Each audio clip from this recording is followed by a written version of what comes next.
Thug Life tattoo. Only Oh, mine are like a full set of polyhedral dice. You're doing God's work. True.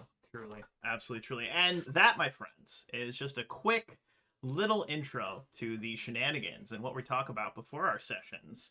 But welcome, everyone, to session Is that what we're 2 doing now? of Star Trek Valhalla, Echoes of the Past Part 2, a Star Trek Adventures actual play run over here on Darewolf Gaming 88, Twitter, and Twitch. You'll see the links on Twitter.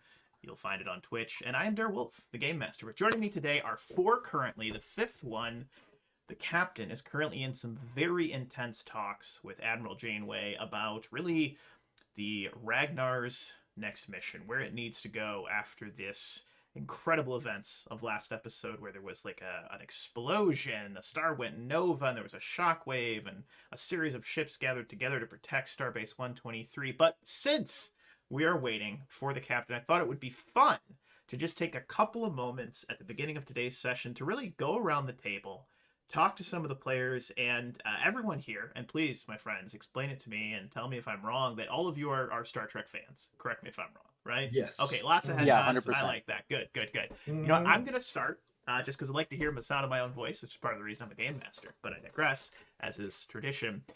I got into Star Trek when I was about 10, 11 years old, and I started with Star Trek Voyager. It was something that my family and I, on Wednesday nights, I think it was CBS is what it was on. I think it was CBS.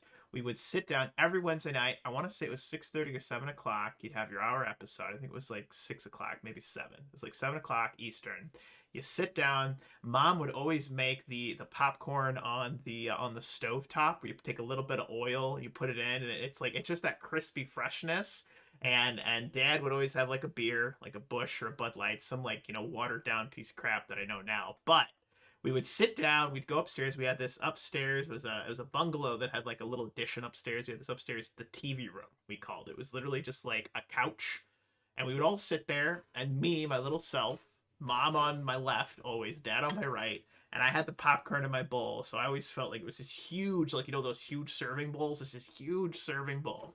And I'd nom, nom, nom, nom, and we would watch the adventures of Tuvok and Admiral Janeway and Lieutenant Paris, and it was something we did consistently every single week. So when I think of Star Trek, when I think of watching this show, and one of the reasons I wanted to put on this actual play in this system and in this setting is because it does remind me of a fond, wonderful time. Back when my dad was still around. He is no longer with us. Don't need any condolences. It happened years ago, but it reminds me of when the family was quote unquote whole, and it's something that we did, I mean, consistently every single week. But I'm curious as to what got everyone else into Star Trek, and if you have any fond memories. Side Arelli. There it is. I actually said it right. Side Nope. Arelli. Didn't Nope. I? No? Nope. Side Arelli? Nope. Raleigh? Sid Ariel. Side Sid Yeah. Sidariel. Duck at saying this, and I'm not going to get it right, but I digress. So why don't you fill us in on what got you into Star Trek? What do you like about it? Kind of just fill us in. I honestly don't remember the first episode I saw. It was probably either Enterprise or a rerun of the original. I took some sci-fi fantasy classes in high school and college where we watched a few more episodes, and I saw some more here and there. Mm-hmm. The first one that I really sat down and watched beginning to end was DS9, though. Really? Yeah. Really? I saw a huge portion of TOS before that, I would say, but not all of it. Mm-hmm. Mm-hmm. So DS9 was probably the first one I saw front to back. I have never seen DS9 in full. I've caught a couple episodes here, and everyone says, Cardassian War, that whole thing, the political intrigue, Yeah. all of it. The way that it impacted Voyager, I'm surprised that you haven't seen more of it, I guess, but I understand. I know there were a lot of references that I missed. And I recently went back and watched seasons like 1 through 4 of Voyager, and then life got in the way, and I ended up falling off of the train. But Deep Space Nine, that is a good one. Yeah. Did you used to watch it with your family? Was it just something you watched yourself? It was that one was on my own. I had seen by then bits and pieces of pretty much everything that was around. This was back in like 2010, 2011. Mhm. So I'd seen episodes from Voyager and Enterprise Mhm. and Next Gen, and I'd seen probably about half of the original series at least. Mhm. And I sat down to watch. I tried to start with Next Gen, but I actually didn't really like the first 2 seasons of Next Gen. It's weird. Yeah, Next Gen it's fair. starts weird, right, Chewbacca? Like Yeah. that first Yeah. episode, you're like, wait, what? Mhm. Q? What is this wall of yellow ribbons? I don't Yeah, understand. It gets there were weird. things I liked about it, but I felt like most of the plots I didn't really like, and they didn't really speak to me the way a lot of TOS did. Mhm. I will have to say that they included some of my least favorite sci-fi tropes in those first 2 seasons, and that probably has. And that was a surprise to me because I saw a lot of the later episodes in like middle school and high school that I Right. really liked. So Right. that Mhm. was a bit of a It- shock. So I was like, I need to The pick a series different one. really rockets up. It does. Yeah. I think they Yeah. get a little bit more funding, and they get a little bit better writers, and it Oh, yeah. gets a little bit more Given- like serious. Given the later episodes I've seen, I know, but I was like, if I want to watch something front to back, it's not going to be this one. That's fair. That's totally Mhm. fair. That is totally fair. Symbol. I'm So- curious. What about you, my Yeah. man? I'm just gonna uber nerd on the TNG part. So the main reason why the first 2 seasons are so different from the rest of the seasons of TNG is that the person in charge of validating the show was still Gene Roddenberry. And at the time, Gene Roddenberry's health was declining, and he was Ah. obstinate and really pig-headed. He did not want to leave the show. Mm-hmm. But because he didn't have time to properly do his job, he would just cut things until like there was nothing left that the show writers could actually do. So a lot of the shows were pretty much taken directly from scripts from TOS Mhm. and made worse because of the context of now you're in the 80s. So that makes sense. whole thing explains a lot of when you finally understand it. And then once January was too sick to stay, and his wife was like, no, I'm going to take over. I'm going to just watch everything, make sure that, everything's okay. And then funding went up, as you say, as it's noticeable. Mhm. And then proper decisions about wardrobe were being done, and other things like that. But yeah, so for my history of Star Trek, I grew up with uncles that were hardcore TOS lovers. So they introduced me to TOS really young, like 5 or 6, watching it in French because I'm in Quebec. Oh, what nice. So when I was finally like just around 9, 10, this is like starting season 3 of TNG, and it was like, wow, this is so much cooler. And then the first show that really gripped me, other than being introduced to, was Voyager as well, where I would watch it religiously. Saturday nights, CBS, 7 p.m. Yep. in my mom's basement. Mm-hmm. It was amazing. And then you rewatch, you're like, wait, I like this show. I'm just kidding. It is a little cheesy. I still love it. It's a little cheeky, It's- but you love it for that, right? There's a little it's bit so of a good. love for that, It like has its cheesy moments. sci-fi. Yeah. Yeah. And 7 to 9 is fan service. I don't care what anyone says. Total fan Oh no, service. and she was hired there to be, because she was dating the main producer. Yeah. Like, Yeah, I Like, think her character that's- grows as the seasons go on. She becomes more than just a symbol. But Yeah. again, and I don't mean that in a bad way. It's just I think everyone can agree that that's true. But God, what a great series. I love the Intrepid class. It is my favorite class of Starship, and obviously, you guys have one. That's the precedent of this game. But I digress. That is awesome, though. I'm- What about I'm- you, I'm- Charles? Oh, go ahead. I'm sorry. Was you gonna say something? I was just gonna say that I'm a Constitution refit man. That's good. That's Uh-huh. good. So- I respect. Mad respect. Constitution refit's pretty baller. Pretty Yeah. good. That's pretty good. What about you, Mhm. Charles? How'd you get into it? I'm a Galaxy class man. Okay. But Okay. So when I was a kid, the original series was on reruns. Mhm. So to me, that was just the best thing on TV. Mhm. And in junior high, it came on every weeknight at midnight. Oh. So I would stay up and watch it at midnight, and then just be a zombie the next day in school, until I watched the whole thing. But then when Next Generation came out, it became like my show. Mhm. Mhm. Like I I love the original series, but I feel like the Next Generation is mine, kind Mhm. of, you know, Mhm. and it's my favorite. And I will say that I think the Next Generation gets good. It kind of corresponds to when Riker grows a beard. Oh When he grows yeah, a beard, that's when the show.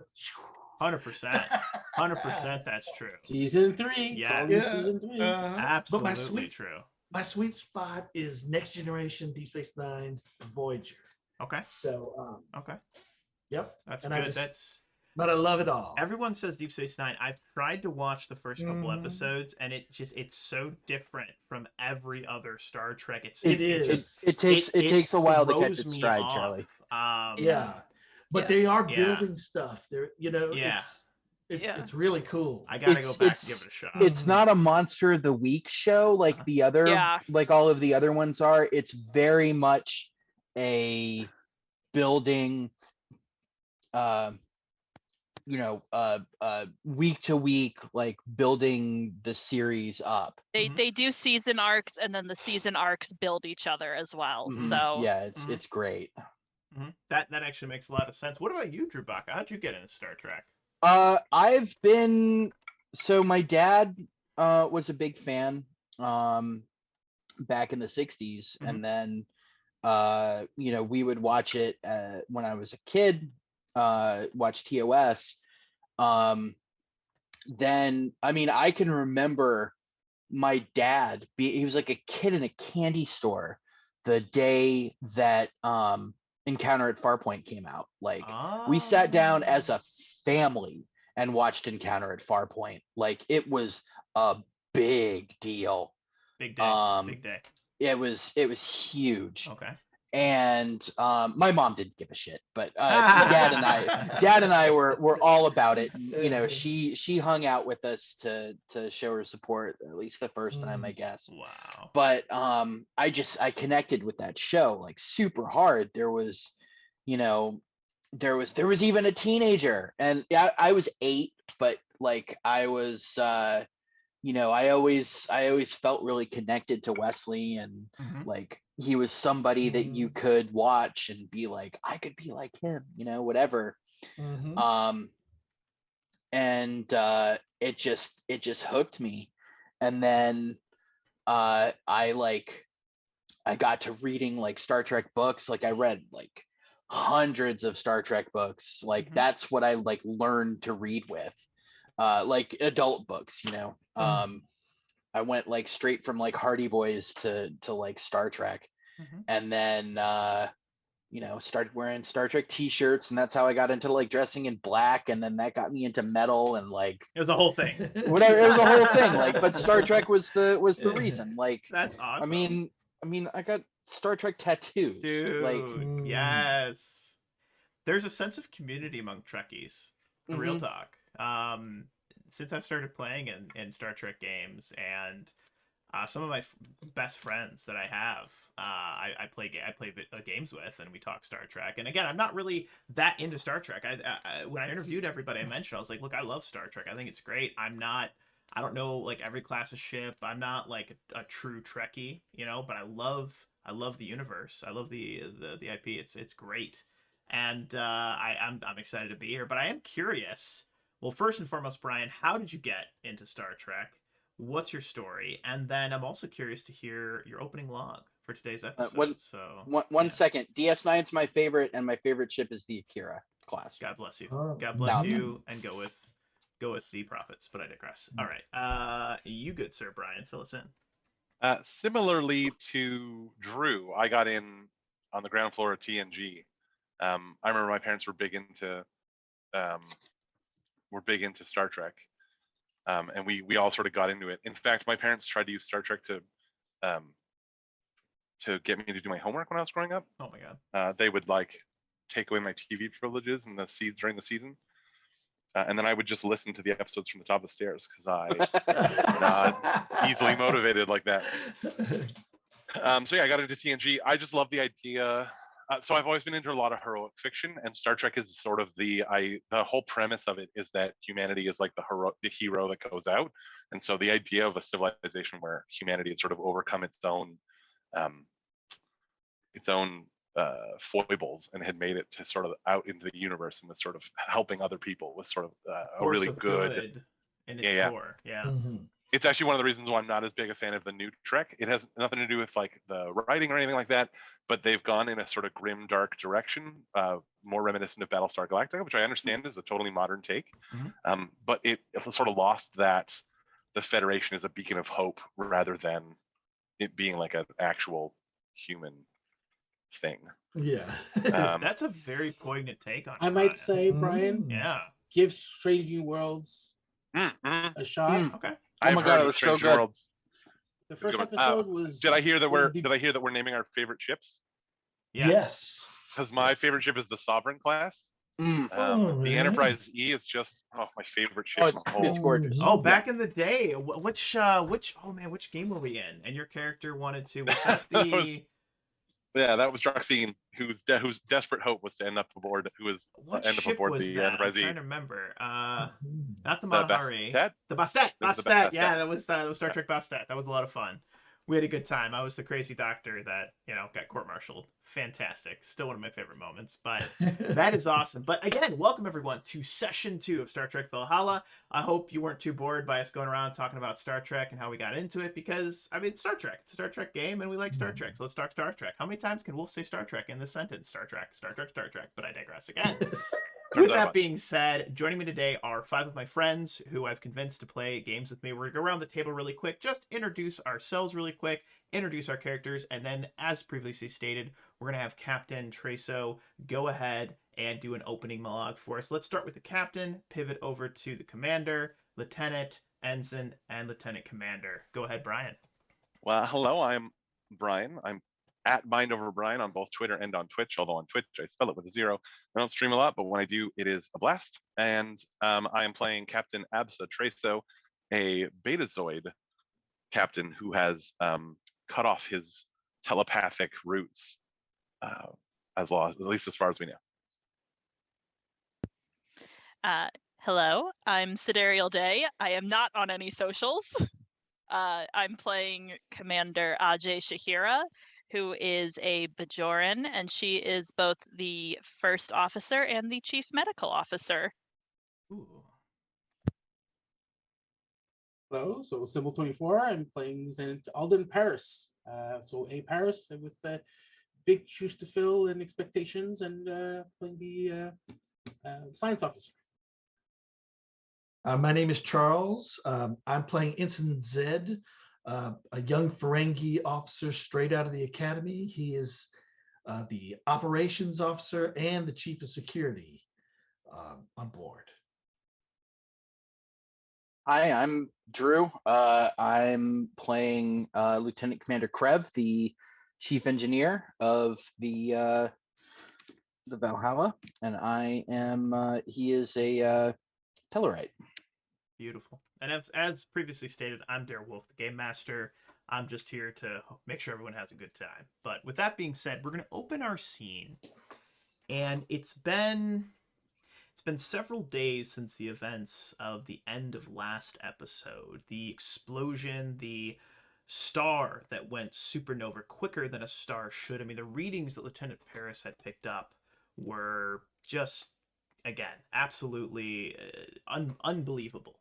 And as we zoom kind of into the ship, we see the Ragnar at light speed. We see it moving, not light speed. Wow, I'm just nervous again. Warp speed. It's at warp. We see the stars traveling by. And as we do so, we're going to pivot into the captain's ready room, where the captain is sitting and I would say maybe reviewing or even just entering in his personal log. And I'd like to pass it over to the captain so that he can go ahead and give that personal log. Captain's log, stardate 51154.0.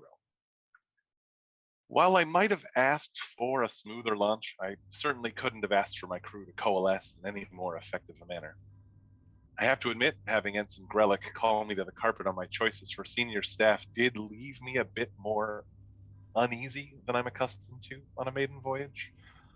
But having the senior staff immediately prove my instincts correct was gratifying in a very convenient fashion.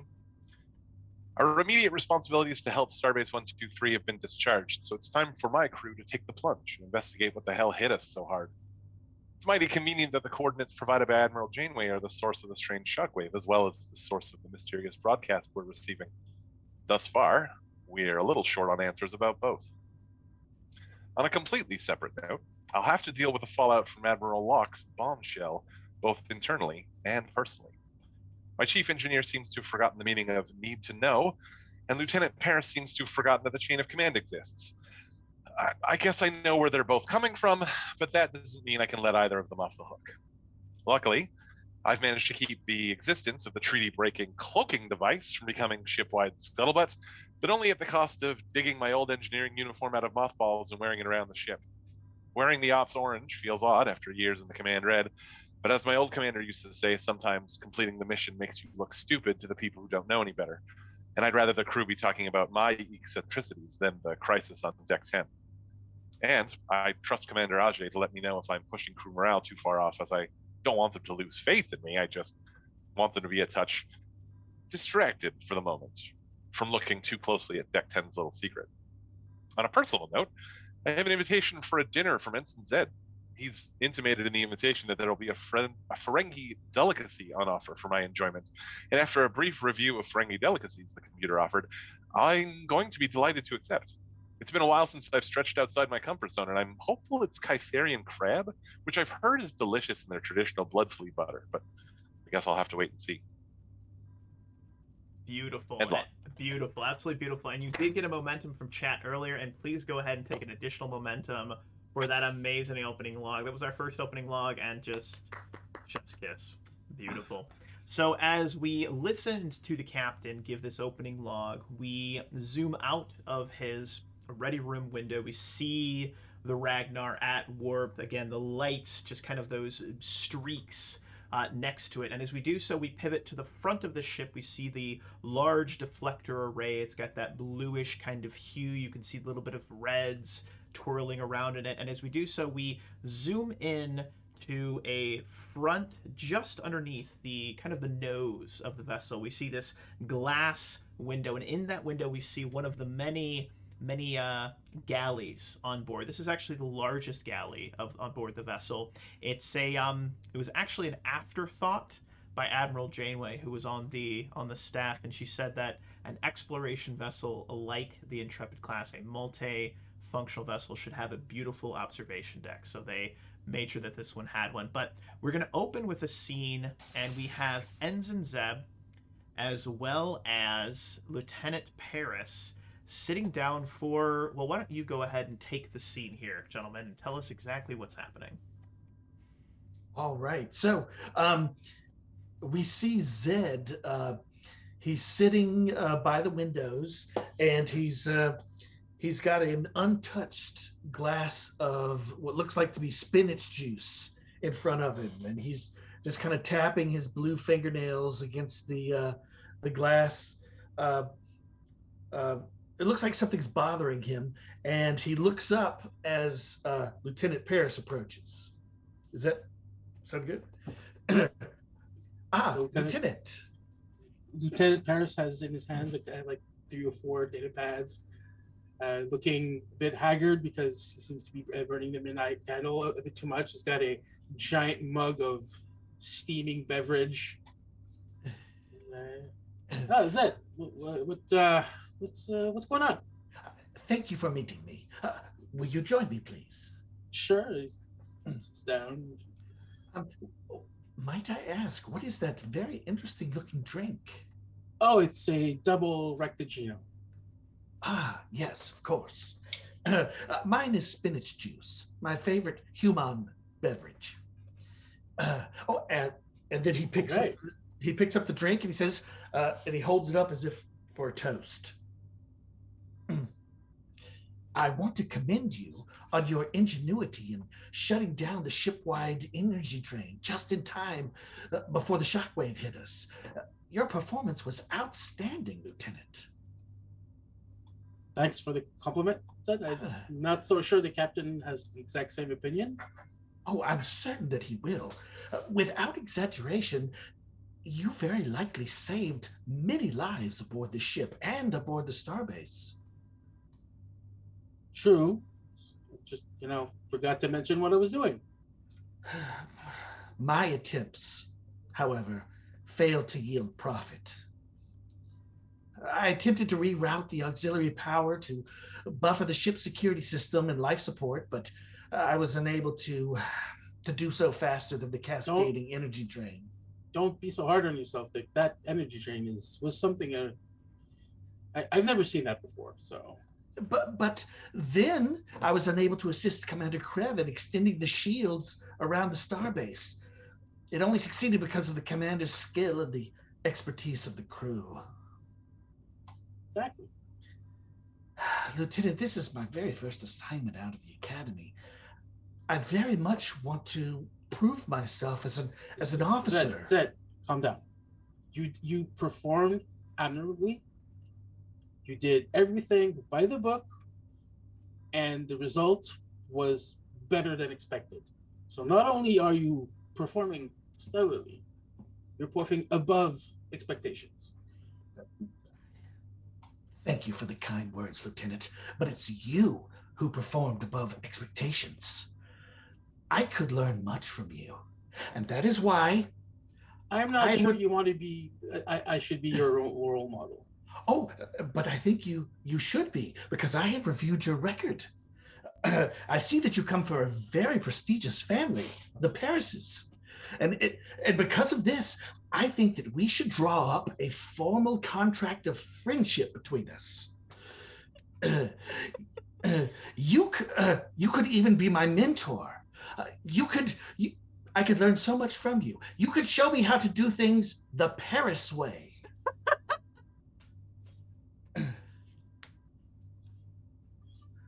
Zed? Yes? I am grateful that you think I am worthy of mentorship. Yes? For now, let's keep it on a test basis. All right? No yes. contract needed. Mm-hmm. Just a trial, like trial run. Yes, like like a sort of a free trial to see if we're satisfied with the product. Exactly. Very well. To our trial run, Lieutenant Paris.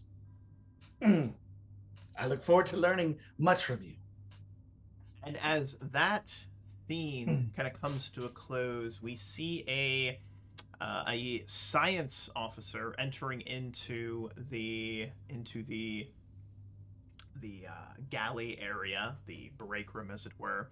And he walks over. This is Acacian, and he says, "Commander, I have those readings. Pardon me, Lieutenant. I am still learning everyone's ranks, but I have the readings from Astrometrics." And he hands you a data pad, adding to the stack of data pads you already have. Thank you. What I'd like you to do is roll us a quick check here, because I'm feeling a little cheeky.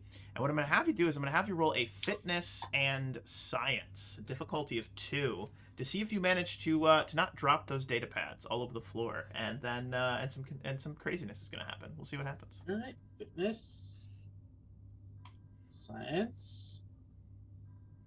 I don't think I have any. Hand-to-hand combat. That's all I would give you. Hand-to-hand combat. That's all you're getting. All right, here goes nothing. Oh, and a complication. Let's go. I love it. All right, off to a great start. So as the petty officer, this Cation by the name of Boots, hands you the data pad, you go to grab it. The data pads that you had 3. 2 in this hand. You went to grab the other. This one slips, hitting this one, which tilts forward and starts to cartwheel directly towards Ensign Zeb's drink. It connects with Ensign Zeb's drink, ascending and spilling all of his. It was some sort of green. It was vegetable juice, I believe. It's spinach juice. Spinach juice all over the front of his uniform, and at the same time, the other one goes twirling to the ground and cracks. And it was the one that the petty officer had handed to you, and you see his tail flick back and forth.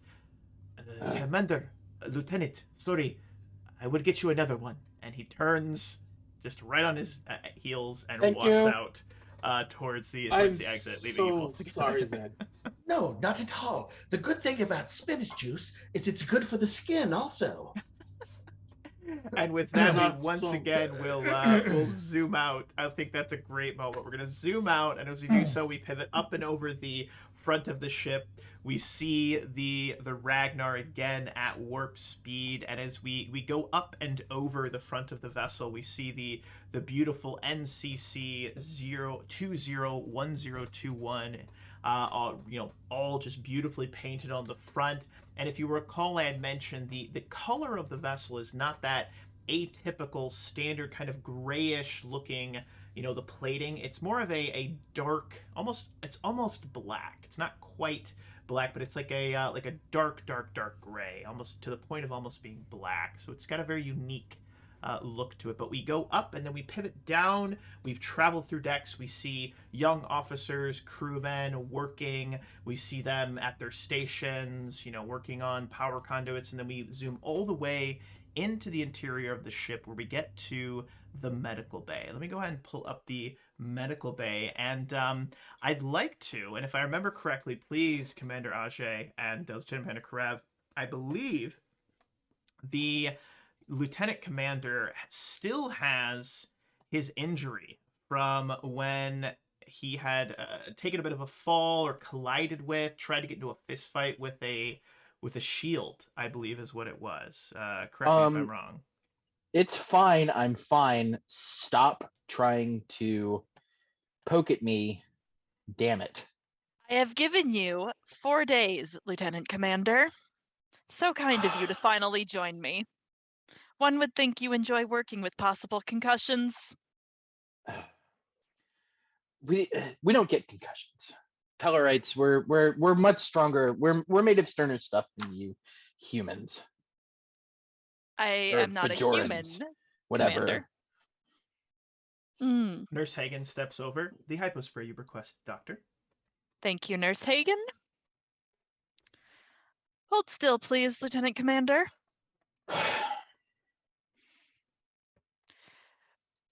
I assume that this is part of your ongoing feud with Deck 10. It's not unrelated to my ongoing feud with that thing in there. Captain still won't let me in it. I'm not sure the captain can get into it. I'm gonna get my paw pads on it. I promise. I see that the past 4 days of attempts haven't changed your mind in that respect, then? What attempts? I've been perfectly good. It's nothing has happened. I've not ever once tried to take down the deflector grid in that corridor or tried to transport in or any of the other various things that I absolutely did not do. Lieutenant Commander, Of if course not. you would please hold still. It'll make it easier to apply the gauze. I'll leave you and the good doctor to your own devices. As you give him this glare, he just steps back, sets down his instruments. I believe there was something I had to organize, Doctor. Yes, of course, Nurse Hagen. And he will exit. I suppose I should thank you for proving where my nurses still need to work on their bedside manner. Well, anything I could do to help the cause. Yes, if they are intimidated by a simple glare, clearly we need to work a bit more. That wasn't a simple glare. That was one of my better glares.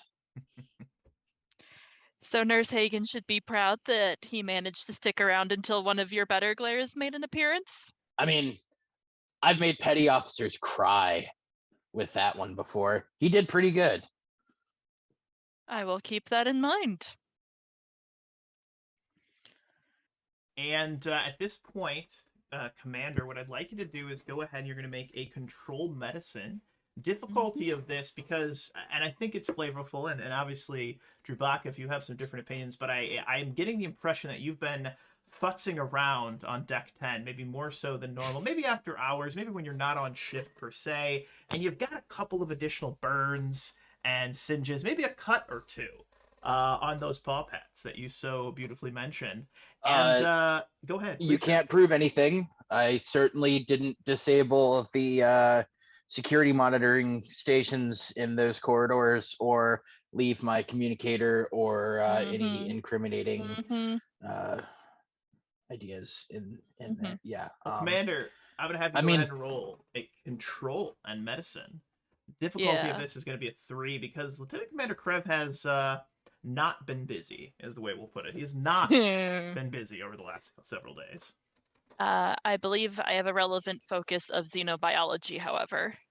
Dunsky. And you also have 3 momentum. You know what? I'm going to spend a momentum. Roll an extra die? Yeah. Love where your mind's at. Let's get after it. Go for it. I am a difficult patient. Yeah. So that brings me up to 3d20, right?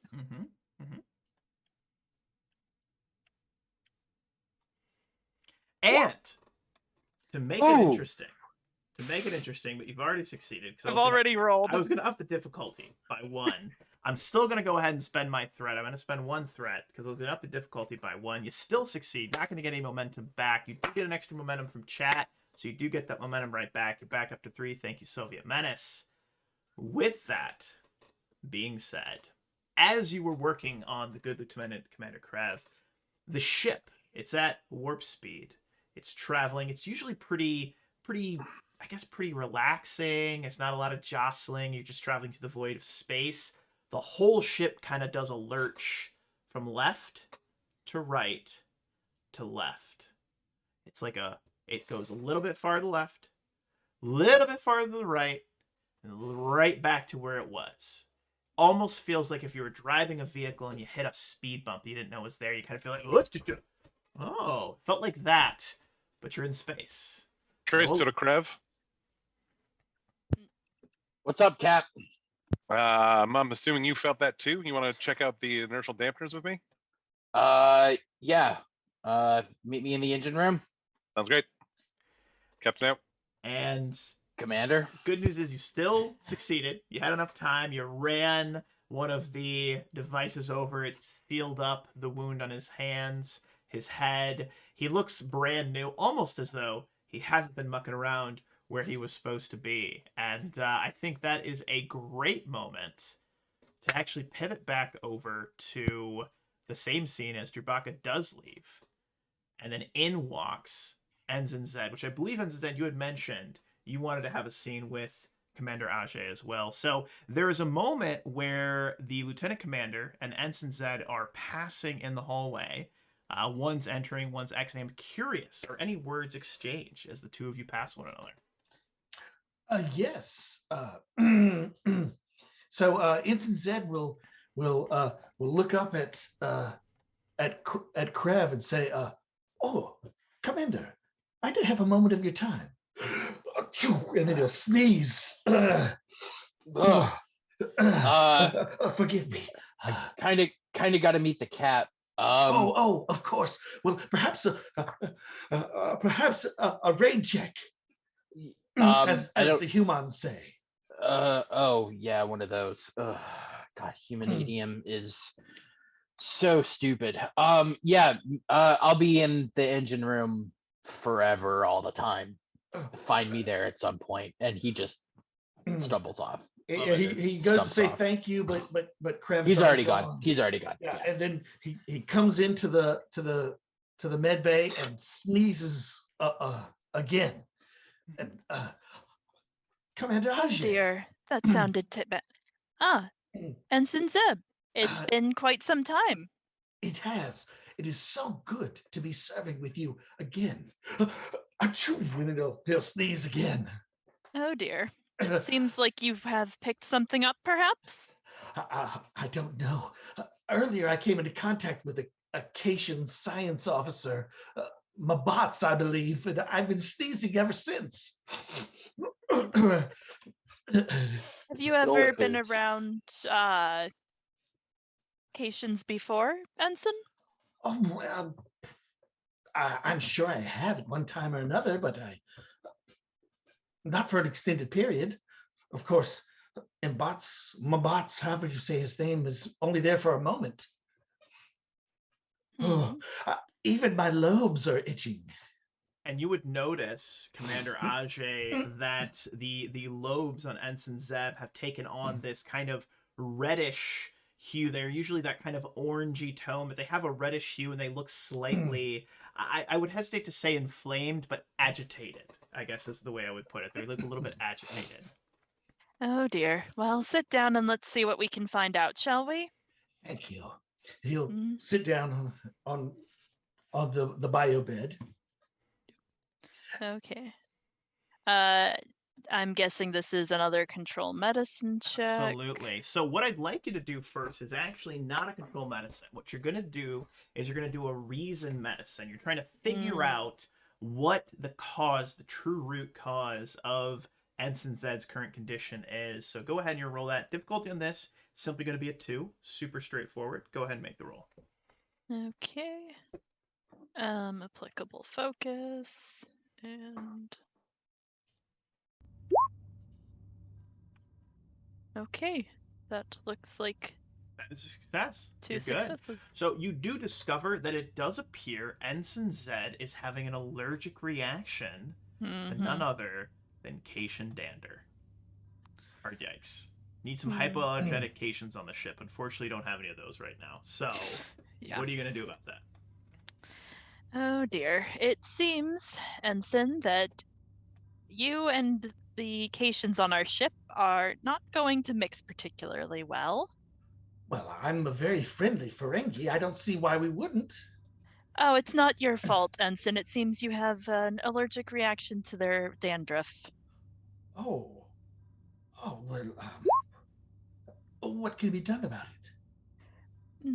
Well, for right now, an allergy shot, and if you'll give me some time, I believe one of the others here in Medbay will hopefully be skilled enough to help me come up with a more long-term allergy shot. Thank you, Commander. Thank you very much. Of course. For now, we're just going to start with your basic allergy shot, and I would avoid being in close contact with any of our Cation officers until we've managed to put together that longer-term solution. Of Go ahead and course, you of roll a course, control and medicine. Difficulty on this is just going to be a 1. Pretty straightforward procedure. Just a multi-spectrum, anti-allergen shot that you have, a hypo spray. I think that works great. Beautiful. Wow. Okay. There's 3 momentum for the crew, maxing you out at 6. Absolutely Awesome. fantastic. You're going to need it, but I digress. But with that being said, I've been aggressing a lot today, but I'm having a great time. Hopefully y'all are as well. But anyway, so with that being said, it's almost instantaneous, Ensign Zed. She brings the hypo spray, she loads the vial, she places it on your neck, you hear that telltale noise, and you feel your ears were getting more and more inflamed, and you can almost watch Commander Ajay as his ears just get a little less red, a little less pink, a little less rashy. And it's like instantaneous relief. If you ever had a sore throat and you take a lozenge, you get that cool lozenge taste. Oh, it's just like that, but on Ensign Zeb's ears. And I'm curious if there's anything else that Ensign Zeb and Commander Ajay have to say. Yes. Zed's. I feel relief already. Thank you so much, Commander. And as he hops off the table, say, Commander, I couldn't help noticing that you're wearing many hats on this ship, as the humans say. Your ship's counselor, chief medical officer, first officer. Don't you find this challenging? I do, but luckily, at least on the medical side, there are quite a few able officers. Counselor Levoa, for example, is quite capable, according to her records. I'm afraid I've never served with her before. Although I've been saying that about rather a number of the people on this ship. Do you find it difficult juggling so many positions? It's certainly going to be a challenge. It's too early to say how much of one, but I figure if I begin as I mean to go along, everything will work itself out. I had a real sneeze there. Well, Zed continues. Well, the captain has given me the responsibility of being both the senior, of the chief medical officer. I mean, not the chief medical officer. Oh, it's my lobes. Quite all right, Ensign. Of being the operations manager and the chief of security. I'm quite honored to be given this straight out of the academy, but I wonder if might be more than I can chew, even with my sharp Ferengi teeth. Well, Ensign, that is one of the reasons we have other officers who work with us. You have to figure out those who work with you in both capacities, who can take on responsibilities and assist you. Delegation will be key in this matter. Delegation. Yes, of course. Of course. Thank you, Commander. Thank Of course, you Ensign. for both the lobes and for the advice. Of course. And it is a great pleasure to see you again, Oh. Ensign. It is indeed.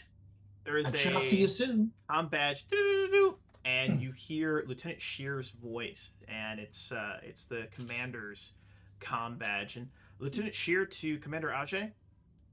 Commander Ajay. Your presence is requested on the bridge. The captain is currently in engineering with Lieutenant Karev, and we've run into some kind of, anomaly, Commander. We could use your help. I'm on my way. Thank you, Commander. And with that, Ensign Zeb, you're able to exit. And as you're exiting, Ensign Zeb, you see a green-skinned man. He's in the other bay, the other wing of the medical bay, and you see he's taking things off the shelf and putting them back on the shelf, and then taking them off the shelf and putting them back on, and then like shifting from one side to the other. Like if you imagine like a books, he'll be like, this goes here, no, looks better here, and he's just looking back, and as he looks over, he sees you, and he gives you just a knowing like, and then goes back to doing what he's doing. Zed says, I admire your attention to detail. Good work. Right. Right. Okay. And then he goes back to doing what he's doing. Yeah. But with that, we're going to pivot down to engineering, where, Captain, you've already made your way down to engineering. You were there first, and, Lieutenant Commander Karev was getting some treatments by Commander Ajay, and you've already made your way down there. I'm curious as to what the captain is focused on in this moment. You've got Lieutenant Bronson, one of the first petty officers, down there, and she just says, Captain, I've run every scan that I can think of, and I don't know why the ship shook. All the inertial dampeners seem to be functioning normally. There were no power spikes. Maybe we need to check with astrometrics? Could have been some sort of anomaly? Well, I was sitting in my ready room and science didn't report anything. I will, on the other hand, tell you that I'm not here to like step on your toes. This was really more to have a chat with Krev while I looked into this. So I want you to relax, Bronson. This isn't like a surprise inspection.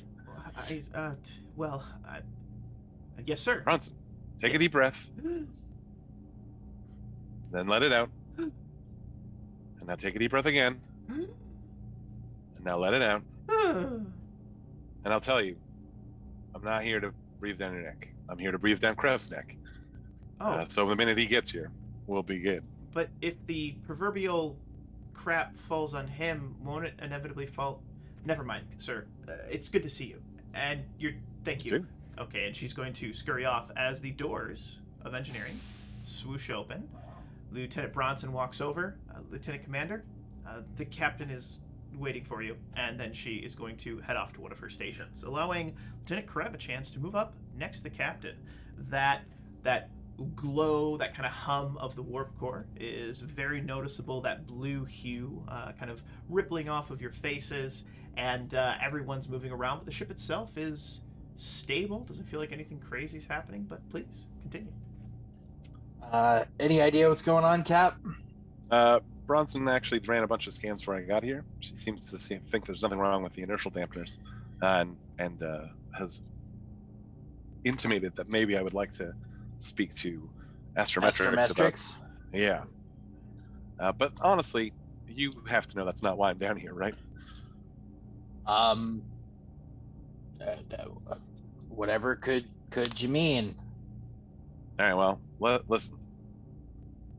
I'm not here to breathe down your neck. I'm not here to give you a what do I want? A stern talking to. What I am here to say is quit it, you idiot. Quit what? I haven't done anything. You certainly don't have any proof of me having done nothing. Well, then I'm sure Starfleet won't have any proof of me keel hauling you either. Good luck. Anyways, when do we get to play with this thing, Cap? Well, see, the thing is I don't know. But the longer you keep poking around at it, the less likely they are to trust us. So quit it. But it's on my ship, and I want to take it apart and put it back together. Well, two things. First of all, it's our ship. And you're lucky to get that much out of me. And second of all, you think I don't want to take it apart and put it back together? You gotta Well, relax, buddy. Fine. You ask. All right, but if the security systems mysteriously shut down on deck 10 a fifth time, I will have you transported to the brig. You're the only Tellarite aboard. Taking off your comm head is not an excuse. And at the I'm going to jump in here really quick because the ship once again lurches. And if you recall last time, it lurched to the left, then went a little bit farther to the right, seemed to settle back in. This time it lurches to the right, goes a little bit farther to the left, and then settles back into where it was. And it's enough to where I'm actually going to have everyone roll fitness security checks, difficulty of 3. It is violent. It is enough to where things are knocked off shelves, folks lose their balance. It's aggressive. Let's see what happens. Can I use composure as a focus? Absolutely, you can use composure as a focus. And that was fitness Security. plus Fitness and security. Yep. I'm going flying. Difficulty 3? 3. Difficulty 3. It's jarring. This was it's like it feels as though the inertial dampeners, all of them shut off at once, is what it felt like. I'm spending momentum for myself. I am too. I respect it. Fitness and security. Woo! Cancel. Ooh! I'm gonna ask Wolf, would improvisation be a focus I can use here? Describe to me how you're using improvisation, Lieutenant Paris. Okay, I got nothing. Too late. All right, I'm gonna say no. I'm gonna say no. I like it. You could have sold me. You literally would have said anything. I would have been like, okay, but it was the silence. The silence a killer. No. So the inertial dampeners are part of the shield systems, and I also have damage control. Lieutenant Paris just went hog wild and just is like, nope. So would my focus on damage control be applicable? That's a stretch. I'm gonna say no. It's worth a shot. I like where your mind's at. Damn it! I think everyone failed except Lieutenant Paris. So Lieutenant Paris, you're walking down a hallway towards Astrometrics, and you feel the ship lurch, and you just do a walk to the left, walk to the right, walk to the left, just like, almost look drunk. If anyone was standing there, like, still, you'd look like you were stumbling. But you keep your balance, you watch as several other crew members tumble to the ground, and everyone actually does tumble to the ground. You're all going to take a 1 point of stress, so 1 point of damage, as it were, on that tracker. Not a big deal. A couple bumps, maybe a scrape, but it's enough to where a couple of not alarms go off per se, but a couple of warnings go off on board the ship that there's been some damage to the vessel. It was a violent lurch, and maybe not to the vessel per se, but to some crew members. There's been some injuries. Somebody nailed their head, etc. Commander Ajay, you get some messages from medical that there's some bumps, some scrapes coming in, some reports. Nothing that you need to worry yourself about, but it was a violent lurch. It was a violent Captain lurch. of Bridge. Commander Ajay, you're muted, as is tradition. Bridge, this is Ajay. Situation report. Well, it seems like we've got a couple of bumps and bruises from some people, but nothing major yet. I think that's a very interesting moment, and I want you to complete what you're saying, but you've just arrived on the bridge, Commander Ajay. You haven't even gotten a status report, but as soon as you're done talking to the captain, we're actually going to pivot over to your scene while you're on the bridge.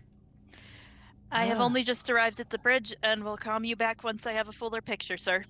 All right, keep me updated. I'm on my way. Of course. Excellent. And is there anything else that the lieutenant commander and the captain had to say to each other prior to us pivoting scenes? While Krev starts checking the systems,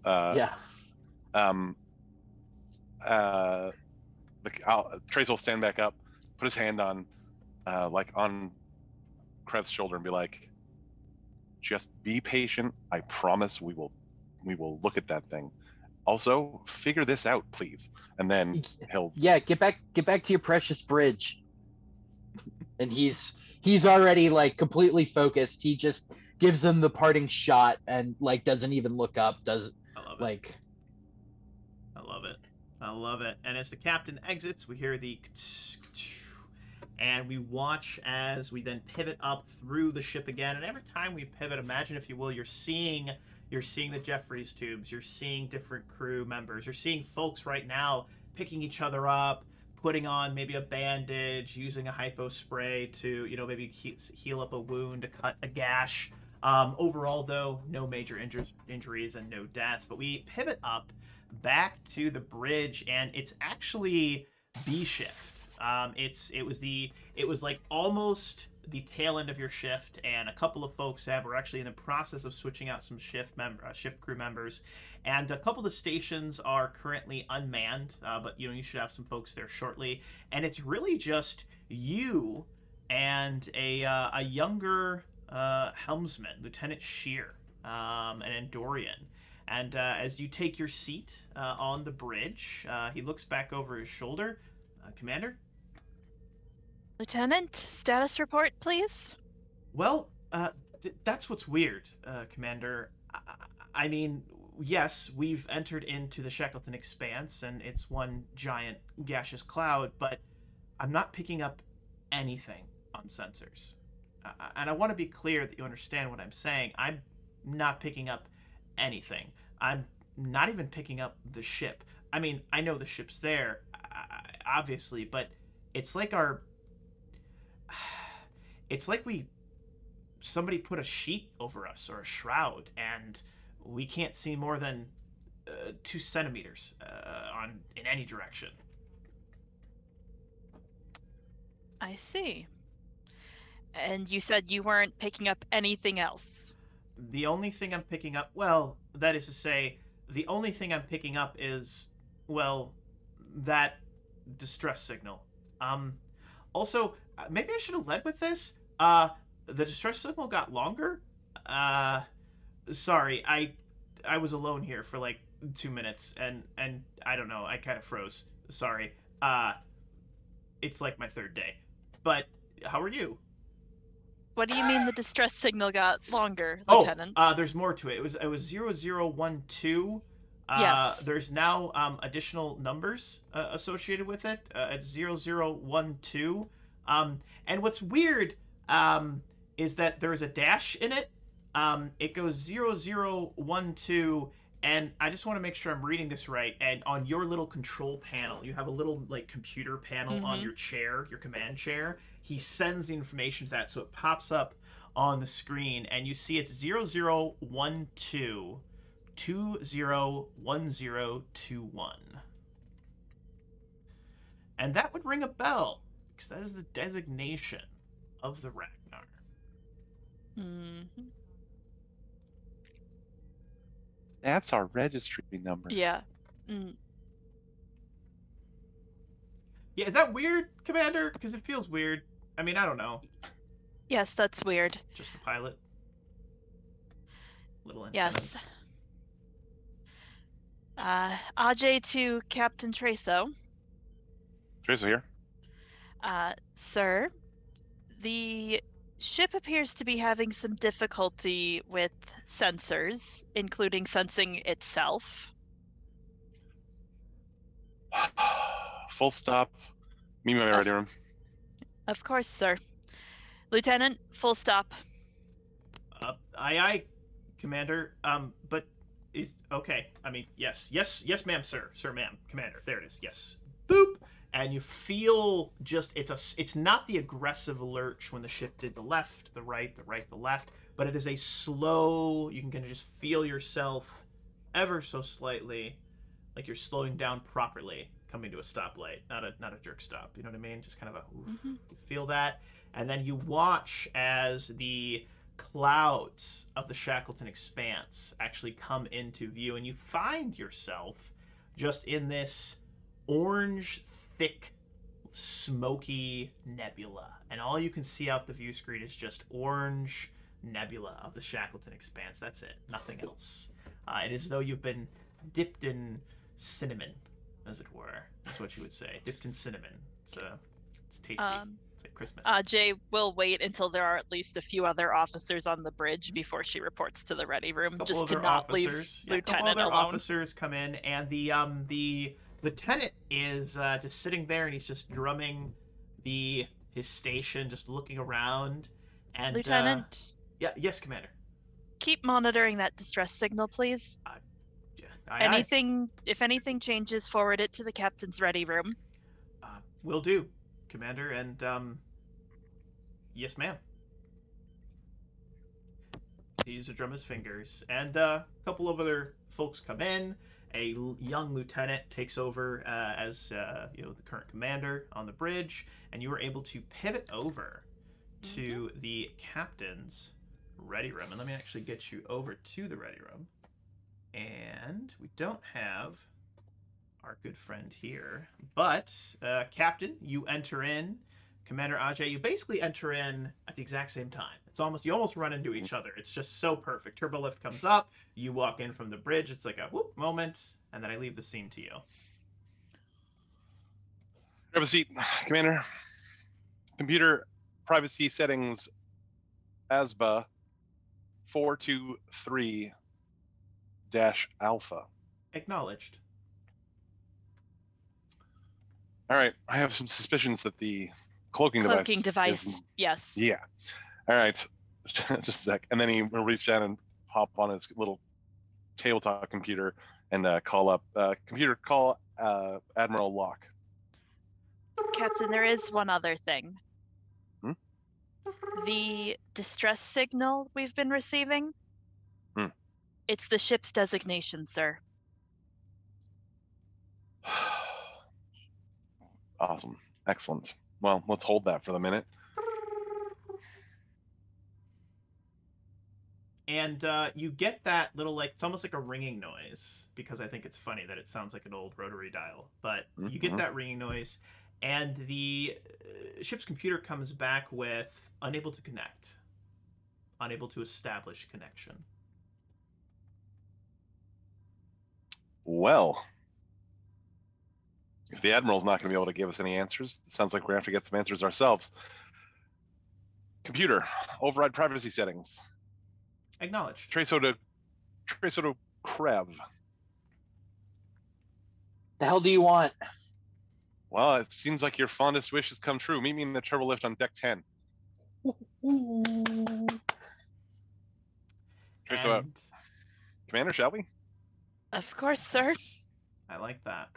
And as you exit and you head to the turbo lift, you go to step across the threshold into the turbo lift, and there is once again a push, but this time instead of left to right or right to left, it's forward, then back, almost like you're on one of those little seahorses or those little seesaw horses, like that. You go forward, then you go back, and you settle once back into where you were. And this time you know for a fact you weren't moving, but it's almost as though you had been grabbed, lifted. The ship had been lifted, and you were almost lifted up off your feet for a moment. I won't make you make a roll because I think at this point you guys might be expecting it. So I'm not gonna, knock you all out and there's the end of the Ragnar's adventure. But that would be funny. I'll save that for episode 3. But with that being said, you all can then make your way, and I'd like to actually pivot. Can we Go ahead, just please. a sec? Because I want to talk to the commander in the turtle lift. Yeah, absolutely. You absolutely can. Commander, I want your opinion, please. I know you and I haven't worked together long, but I think this might be a matter that we need to bring in the other. This may be enough that we should probably bring in the other senior staff. Zed, because he's a chief security, he'll need to know what's going on, and Paris, because, well, despite my reservations, the man seems to know what he's doing, and he's our science officer. We may need him. I have to say I agree with you, Captain. I know that you were told to keep this as close to the vest as possible, but if we continue to have these sorts of disturbances, it would Excellent. be better to read them in now. Agreed. Let's bring him down. Captain to Zed and Lieutenant Paris. Paris here. Acknowledged. Gentlemen, if I could bring you or request your presence on deck 10 in Turbolift 2. We have something to bring you up to speed on. On my way. Of course. Zed out.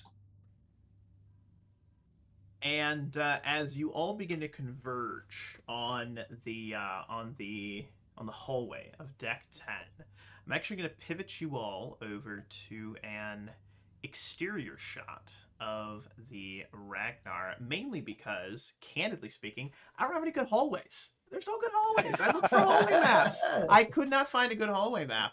So we're just going to use a little bit of theater of the mind. But we've got the captain, we've got Krev, we've got Ensign Zed, we've got Commander Ajay and Lieutenant Paris have all converged. And Lieutenant Paris, you actually had made your way over to Astrometrics along with Boots, Ensign Boots.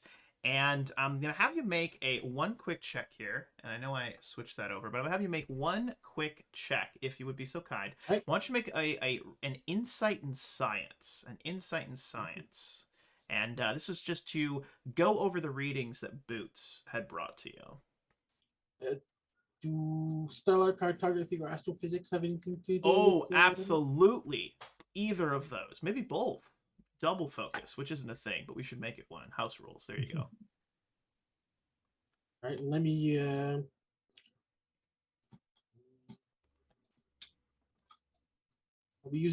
can I use the computer to help?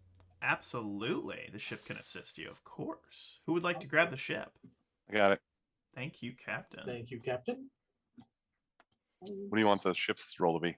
We're going to have that be science and so computers and science. Computer science, not sensor science? Sensor science, excuse me, sensor science. You are absolutely correct. Thank you.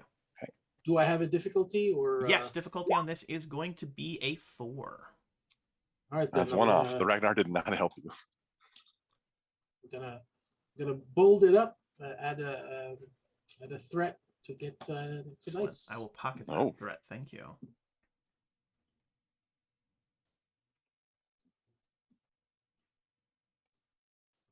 Yes, rolling.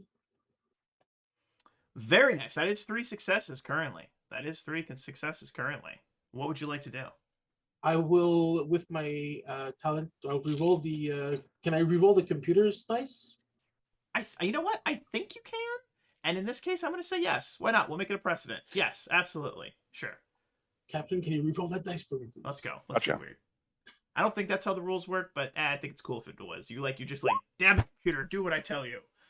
Beautiful. So you are actually able to analyze some of the readings. Now, as I had mentioned, the sensors, as you've entered into not the heart, but you've crossed that threshold into the Shackleton Expanse. And again, imagine, if you will, that the ship is just surrounded, any exterior shot we have, by this orange nebula-like dust cloud, which represents the Shackleton, a very unexplored region of space. And you'll see it kind of, pitter-pattering off. It's creating this wave as you're moving through it, as So you're almost like going through a dust cloud, as it were. But you are reading the little bit of data that you have, that centimeter, 2 centimeter kind of zone where you can just get tiny little readings. And what you notice, it's subtle. They're very, very subtle. And looking at the data, had you not been focused, you may not have picked up on this information, but you are picking up a very small but very intense concentration of chronometric particles. Chronometric particles.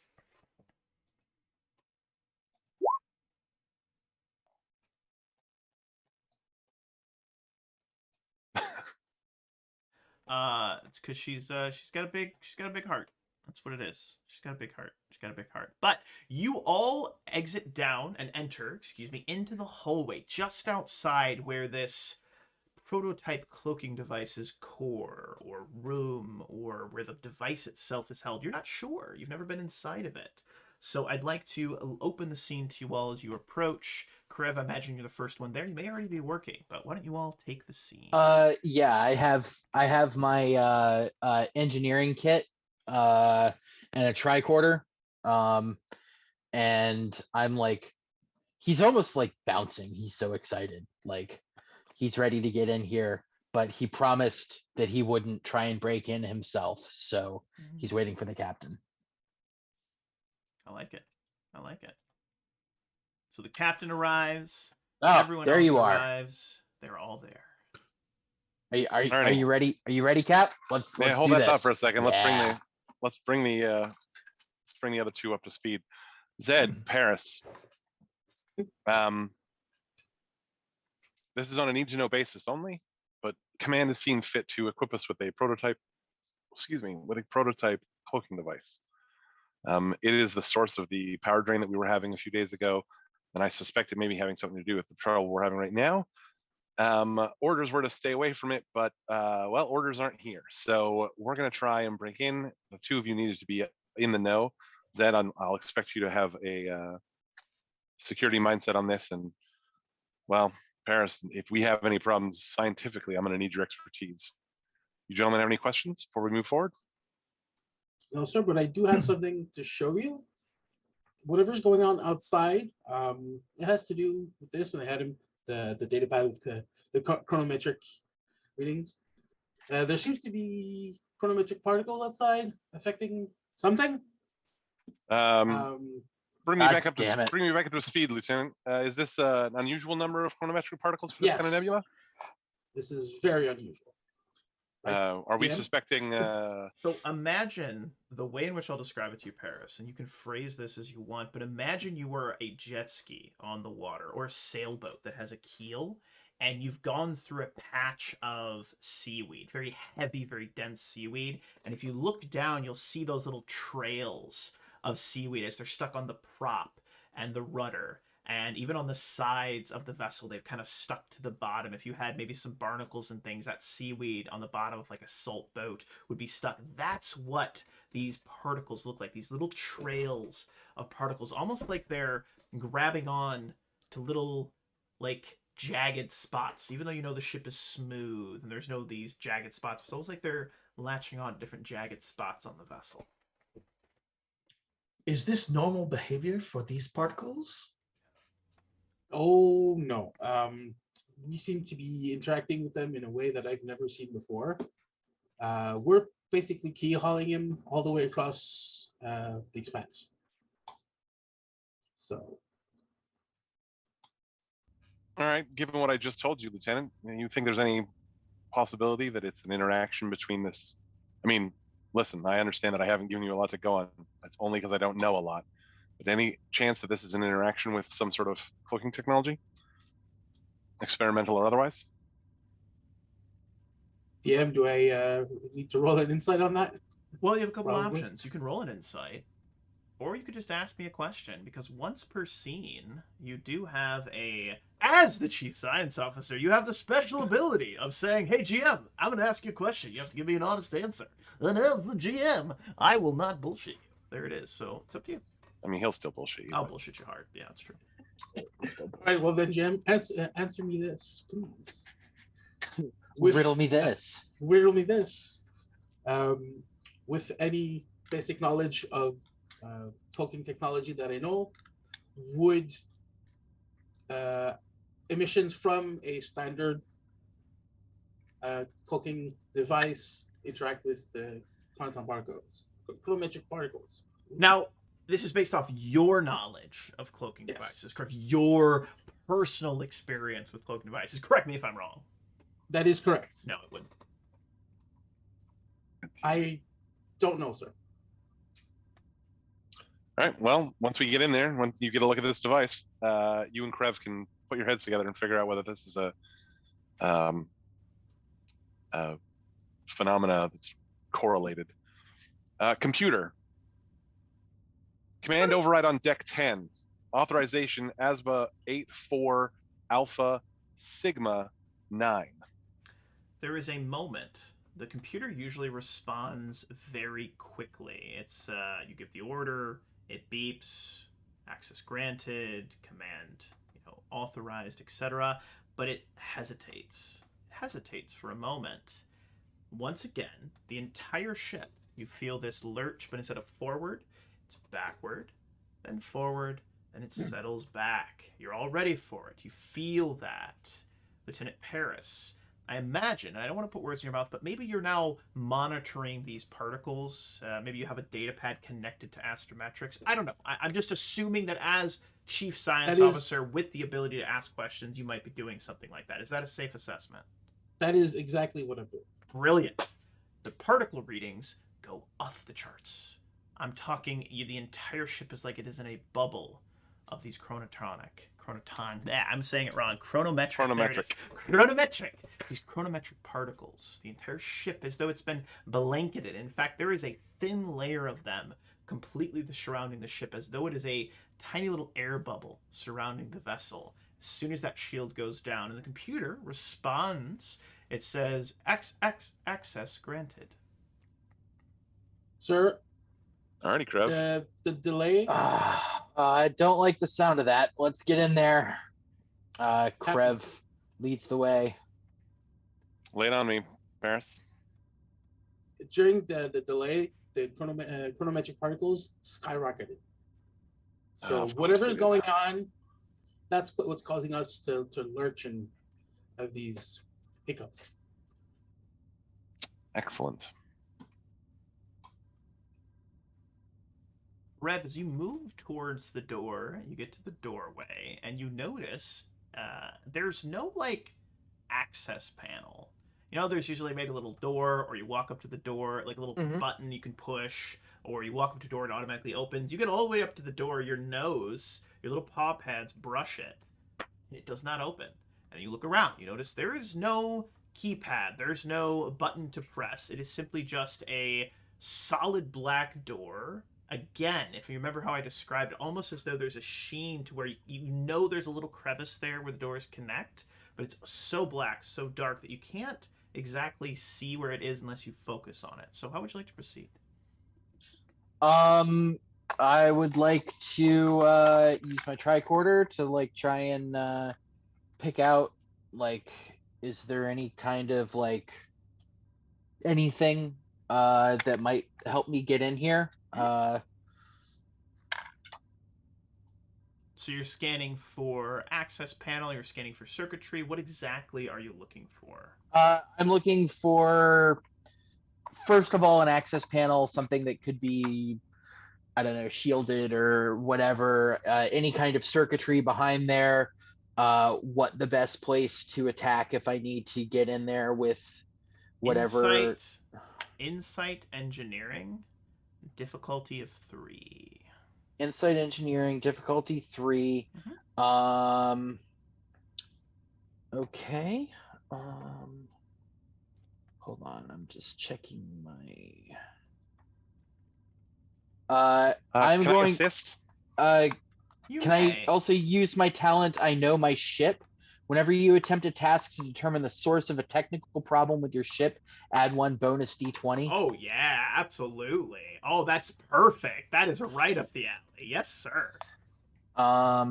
Okay. So I'll assist by leaning over your shoulder and going, "Oh, hey, Crab, try restricting the auxiliary Tetrion imaging catalyst. You might get a better reading. Yeah, I know about the catalyst. Okay. What did we say? We said insight and engineering. Submit. Can I use control command? Absolutely. I'm gonna use how many what's my difficulty? 3. Just 3. 3. Can I use a momentum also, please? Absolutely. Yeah. I don't see why not. Can I have the focus on team dynamics? Absolutely. Can I use my focus of improvisation? I think that works here. Yeah, I'm not even gonna make you justified. I think that's perfect. Because I have advisor, you'll be able to re-roll one of these dice if you need to. Ooh, let's get weird. Excellent. Let's get weird. Okay, there it is. There you There's go. one. Oh, nice. That is, what is that, 5 successes? Ooh, you get 2 momentum back. Re-roll that 0. I re-roll that 0. Crit fail, Sweet. crit fail, Okay. crit fail, crit fail, crit fail. Wait, what? Insight, engineering. Oops.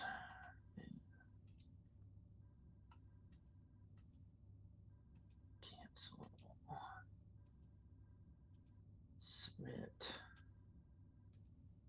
Yes, submit. Oh! Yes! Oh! Oh, mama! Okay, nice roll. That was good. All right. That was nice. In which case, I think we now have a floating because it was a 3, You right? And we got do. 7. You do. So we have a floating one. Hey, science officer, you want to ask another question?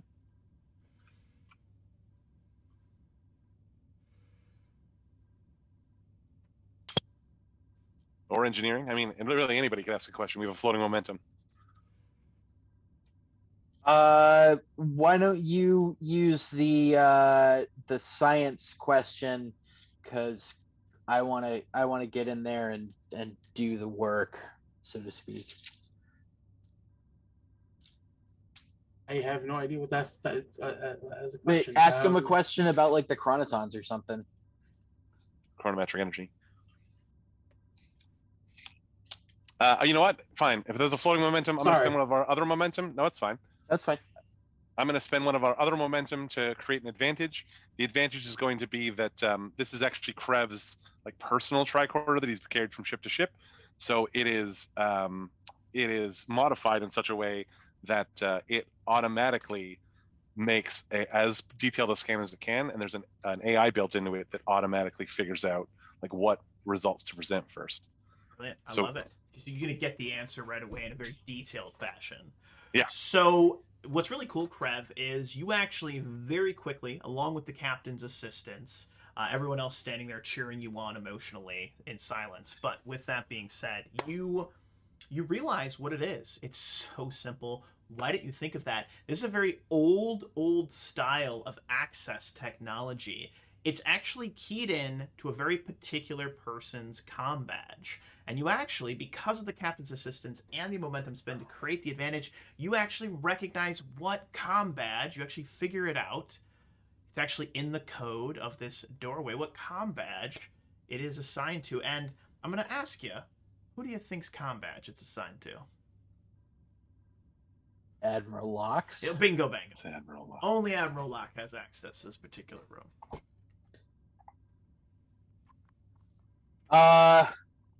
So Cap, I don't know quite how to say this, but the goddamn thing is it's keyed to only access with Admiral Locke's comm badge. Biometric signature you're talking about? So a specific comm badge.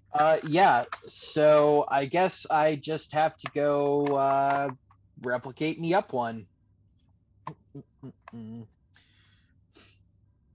There is a chirp on Captain Treso's comm badge. Captain, Treso here. There's an Admiral Locke asking to speak with you. Speak of the shithead himself. Transfer down to Deck 10's panel communicator. Acknowledged. And down the hallway, there's one of those little computer like screens, like communication devices. And as the captain walks over there, I'm curious if those left behind, what they would be talking about, what they would be doing is the captain makes his way over to this communication device. This is the closest I've been, right? Yes. I'm collecting every raw kilobyte of information that I can about what's going on The here. room itself is a perfect cube.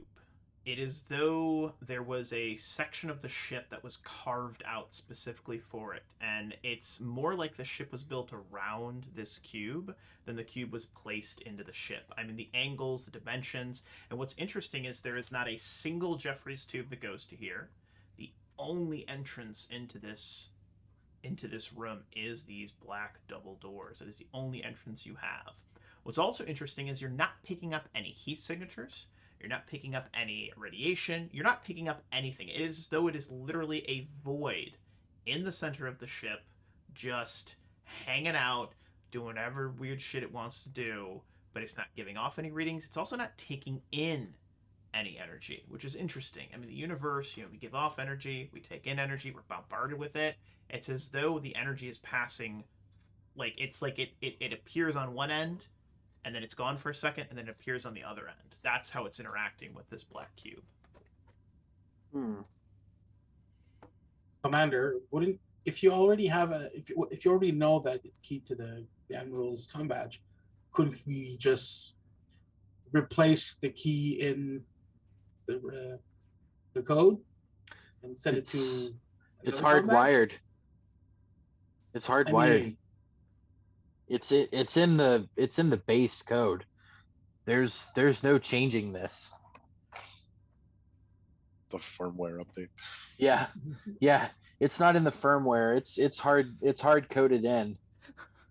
I mean, I've seen specs for the Intrepid class. I'm sure we can get like a little data boost in there. Download Real Player 7. I mean, Krev hasn't looked up like once. He's still like poking away at his communicator or at his tricorder, like trying various like little software things that he knows and cussing under his breath. Well, of course I tried that. It's such a simple design to ensure security. It's so simple that it's almost impossible to break. I don't know if that makes sense, but it's just simple, perfect. but it's elegant, and it's very, and you're relatively sure, and in fact, I'm just going to say you are positive that if you were to manipulate it without proper access, without the right firmware, as it were, you might just lock the whole system out and just completely seal yourself off. So it's you gotta be, as the captain said, subtle. Anything else, Commander Ajay? Any insight as the commander? Well, I suspect since we're not getting into this today, we still need to come up with something else to deal with the particles. But for future reference, if we can get Admiral Locke onto this ship in the future, there's nothing to say we can't get him and his comm badge down here. Yeah. But that might have to wait for the future. We do have a slightly more pressing matter at hand, gentlemen. Preferably just the comm badge. I want to deal with him. Well, he doesn't have to come down here, but his comm badge does. We can discuss how to do that later. As you're walking, as you're talking, excuse me, and you look in the direction of the captain, and I'm actually going to give this to Ensign Zed. You see as there is a crew member down the hallway. So imagine you're in the center of this hallway. You're in the kind of the core of the ship. You're in a T. So it's an intersection. There's T intersections to your right, T intersections to your left. You're standing in front of this black door. You can see down these hallways. You can see crew members walking back and forth. And you look in the direction of the captain for a moment, and you see the captain moving towards the computer, the monitor that will have Admiral Locke on it. And you watch as a crew member wearing red walking next to another crew member. Both of them walk, get halfway across that hallway, that T intersection, and you blink and they're gone. They may have kept moving, but you blink and they're just gone. They're as though they were there, but then they're not there. And what's interesting is that as you look, you remember that one of them was carrying a tricorder. That tricorder is sitting right on the ground where they were. Zed quickly checks his lobes to see if they're hot infected again. Perfect temperature. Commander, is there any chance that the injection you gave me might cause hallucinations? No, Ensign. I've double checked everyone about the allergy sprays. So unless there is something wrong with your medical paperwork, you shouldn't be hallucinating. Well, I seem to have just seen 2 crewmen disappear, and there is their tricorder He on the points in corridor the floor. direction of where the tricorder was. It's not there. Ensign Zed Okay would there, like buddy? to. I don't know. And Zed's gonna walk over, and can he take out his tricorder and scan just You to absolutely see may. if And there's- as Ensign Zeb moves past the captain, we're actually going to pivot and we'll stay on the captain as Ensign Zeb, maybe Commander Ajay, whoever else wants to go, heads down the hallway in the direction of where these apparent 2 crew members disappeared. Probably not. It's likely all in Zed's head, but I digress. So, Captain, you get to the little comm panel, and as you step there, you see a. If you remember how I described Admiral Locke, he was a bit of like a kind of a sweaty, looked nervous almost, or very haggard. His top button of his shirt was kind of undone. But you see him now, his hair is combed back. In fact, he almost looks a little younger, but you realize it's like he's just a little bit more put together in this moment. And as you step up to this screen, he speaks before you have a chance to even introduce or give, just acknowledgments. He says, Captain Treso, when I allowed you to take command of the Ragnar, I was under the impression you were a man of discretion. Why do I have a alert that someone has tried to access, someone not authorized has tried to access the cloaking device? Well, Admiral, something is messing with my ship, and all signs point to it being your cloaking device. So for the safety of my crew and my ship, I have taken it upon myself to do a little investigation. And since I can't talk to anybody inside, I'm going to have to get inside myself. You simply tried turning it on and off again, Captain. In fact, yes. We have turned it off and then back on again.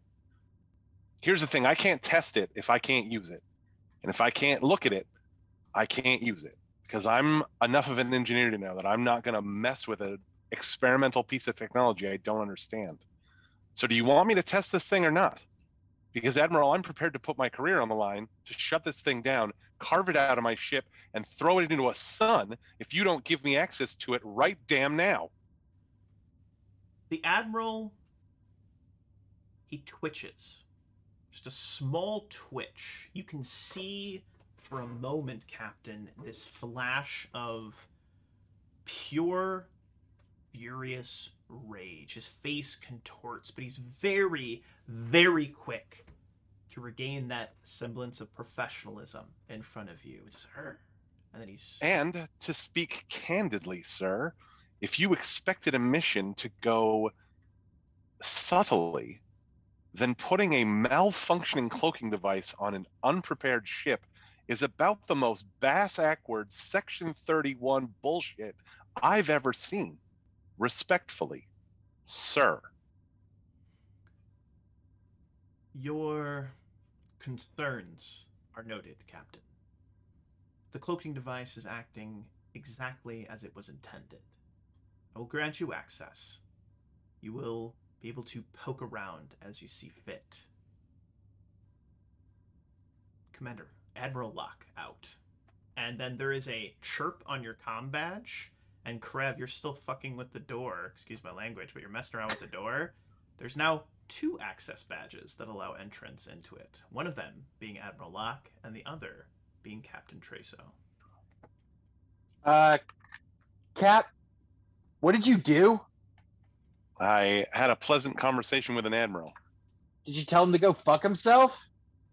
Not in so many words, but pretty much. Good on you. All right, get us in here. And then I'll head over to the door. And as you head over to the door, we're actually going to pivot down the hallway to Ensign Zed and Commander Ajay, and you are standing where Zed, you think you saw two crew members in red. They maybe look like security.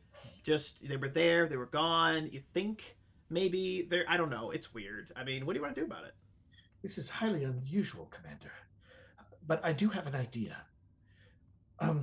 Computer. Acknowledged. And Zed's going to ask the computer to count the life signs on the ship and compare it to the manifest of how many are supposed to be there, just to make sure two people didn't just vanish off of the ship. You know what? I had this written down, and I believe it's 3,000 crew members aboard an Intrepid class. That might be too much. I might be crazy. Intrepid, Star Trek. It's normally how many is like it? 160, 200, up to 200.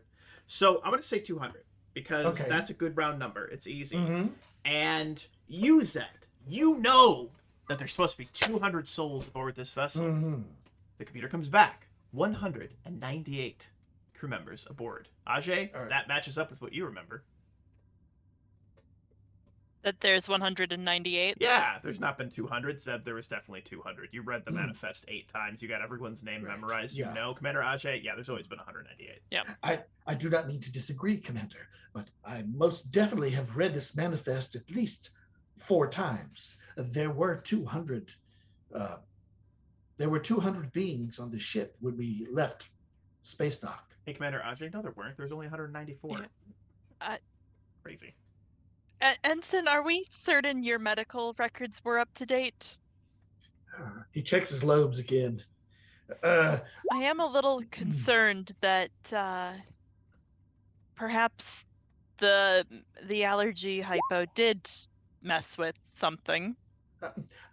I happen to have in my quarters or a data pad that has the exact manifest that I was looking at that had 200 on it. I can retrieve those and we can compare it. Perhaps there was an error in my data pad, although it would be highly unlikely. And since Zed, you're looking down the hallway, 2 engineering crew members are walking down the hallway as well. Both of them disappear before your eyes. All right. Commander, look, it happened again.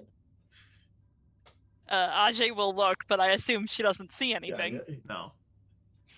You do remember, Ajay, that you were a little frustrated when you found out that the crew of the Intrepid class, the Ragnar, was going to be a little understaffed for its first mission. It's supposed to have 200, but last time you checked, there was only 102 people on board. So, like, what the hell? We're at half capacity. This is ridiculous.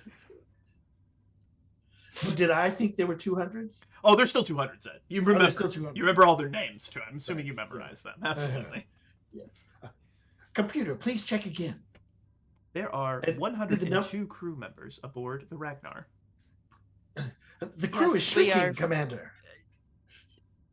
No, Ensign, we have been understaffed, unfortunately. It seems that Captain Trezo's preference for only serving with officers he selected means that we are a bit short for right now. Unless we are encountering some sort of subspace distortion that is affecting our senses, perhaps I do need to be examined again. Lieutenant Paris, you know those readings you've been measuring? Those chronometric particles? Yes. You're starting to pick up some really, really intense temporal energy that is spiraling around the vessel, and you're starting to pick up. I'm actually going to have you roll on this. I want you to roll a reason and science. Difficulty, this is going to be a 3. I'm going to be spending a couple momentum to increase the base difficulty, but you're starting to get the feeling like you're not in Kansas anymore. I'm gonna. So reason, science, astrophysics. Absolutely, yeah. It's and how about we spend 3 momentum to get that You Do roll it. 2 extra dice. I like it. I like where your mind's Two at. extra Beautiful. dice. Beautiful. Love it. Love So it. that's 4 dice. Love it. Let's get weird.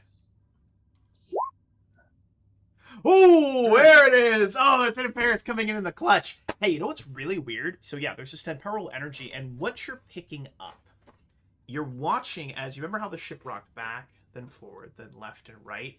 You are actually currently picking up 7 distinct Ragnars, all surrounded by this temporal energy. You see one here, one in front of you, one behind you, and then one in the center. And as you watch, you're kind of measuring the mass and the energy outputs. You're watching as the one in the center, which is where you know you are located, is as though it's being drained by the other Ragnars surrounding you as you're looking at your scanner. What's also interesting is you notice as you're scanning the ship as well, there's someone aboard the ship that's not in the crew manifest, someone that goes by Ensign Zed. You've never even heard of him, and in fact, there's no Ensign Zed on the ship. In fact, what's been really weird is there wasn't a chief of security, or it was just kind of something that fell under the Commander Ajay's presence, and who the hell's that guy down the hallway? Hey, Captain. Captain, do we have a Ferengi on the crew? Because I don't remember a Ferengi. And right as you go to ask that, you realize that the doors of the cloaking room have closed, and the captain and Lieutenant Commander Karev can no longer hear you. So we're actually going to pivot over into this room where we've got Karev. And I actually do have, I didn't know if you guys would break into this here today, but I prepared for it. We actually Finally have done talking about people. the cloaking room, which is a interesting, bit of a strange room, but let me go ahead and copy you guys over. So you're a little bit bigger than this. I'm gonna go ahead and put you in, but you step into a dimly lit room, and describe this to you. There is this massive white, semi-indented, exactly what you see on the screen in front of you. It's just kind of like dented, like dome, half dome. There's this grating. It almost looks like a warp core without the blue spiraling glass center of the warp core where the antimatter and matter reaction is taking place.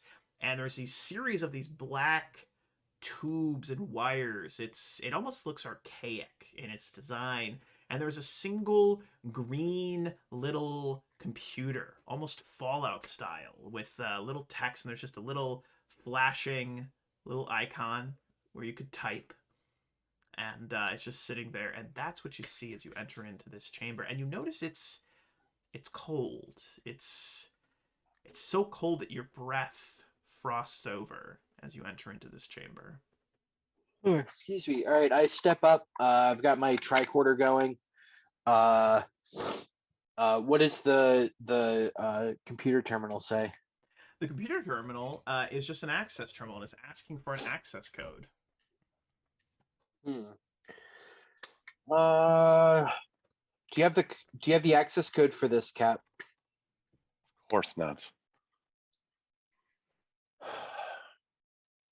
All right, let me see if I can find it. I want to try and hack this access code. I like it. How would you like to do that? I would like to use insight and engineering to use that with my improvisation focus and my value of both love your ship like you love your child and every problem has a solution. As Lieutenant Commander Karev moves forward and actually moves up to the computer terminal, starts to try to access it, he has his tricorder in his hand. He's muttering to himself as he often does while he's working. That means things are probably going well, I assume, Lieutenant Commander Karev. Captain, you remember that heartbeat that you heard at the end of beginning of last session?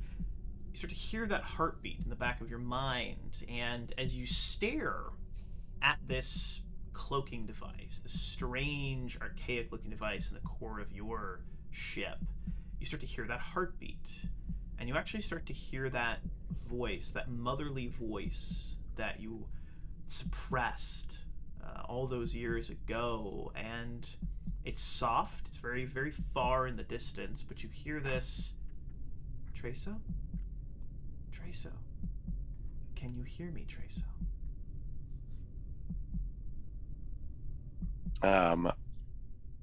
The captain will put his palms on that counter, or sort of next to where the, and then sort of center himself. Mhm. Krev, shut up. What? And then he'll Excuse try to me? sink into a meditation. Absa. Absa. Can you hear me, Absa? Yes. Absa. You have to go back to the beginning. That heartbeat gets louder and louder, louder and louder, and it gets faster and faster and faster and faster, and your own heart starts to palpitate. You start to feel yourself starting to sweat. As that's going on, I want Lieutenant Commander Krev to go ahead and roll a control and engineering difficulty of 3.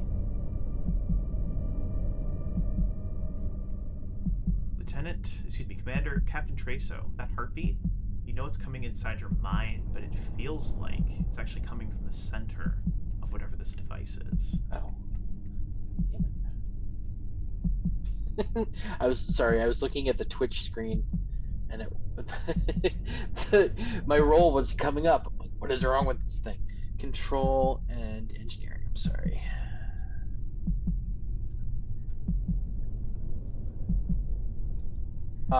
I'm gonna use a momentum also, please. Absolutely. And I had a focus that worked for this, right? Absolutely. Okay. As the heartbeat gets louder and faster, and you're struggling and breathing, you hear that voice again, Captain Treso, as you hear that thump thump thump thump thump thump thump thump thump thump thump thump thump thump. Just turn it on. It's a whisper. You just hear a whisper, and then that silence in your mind, and that sound, that heartbeat you were hearing from the center, dissipates.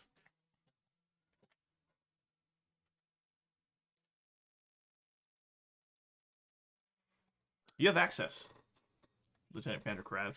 Pretty simple design. It's turn on, turn off. It's really straightforward. Activate cloaking device. Deactivate cloaking device. What do you want to do? I got it, Cap. What do you want to do? Turn it on.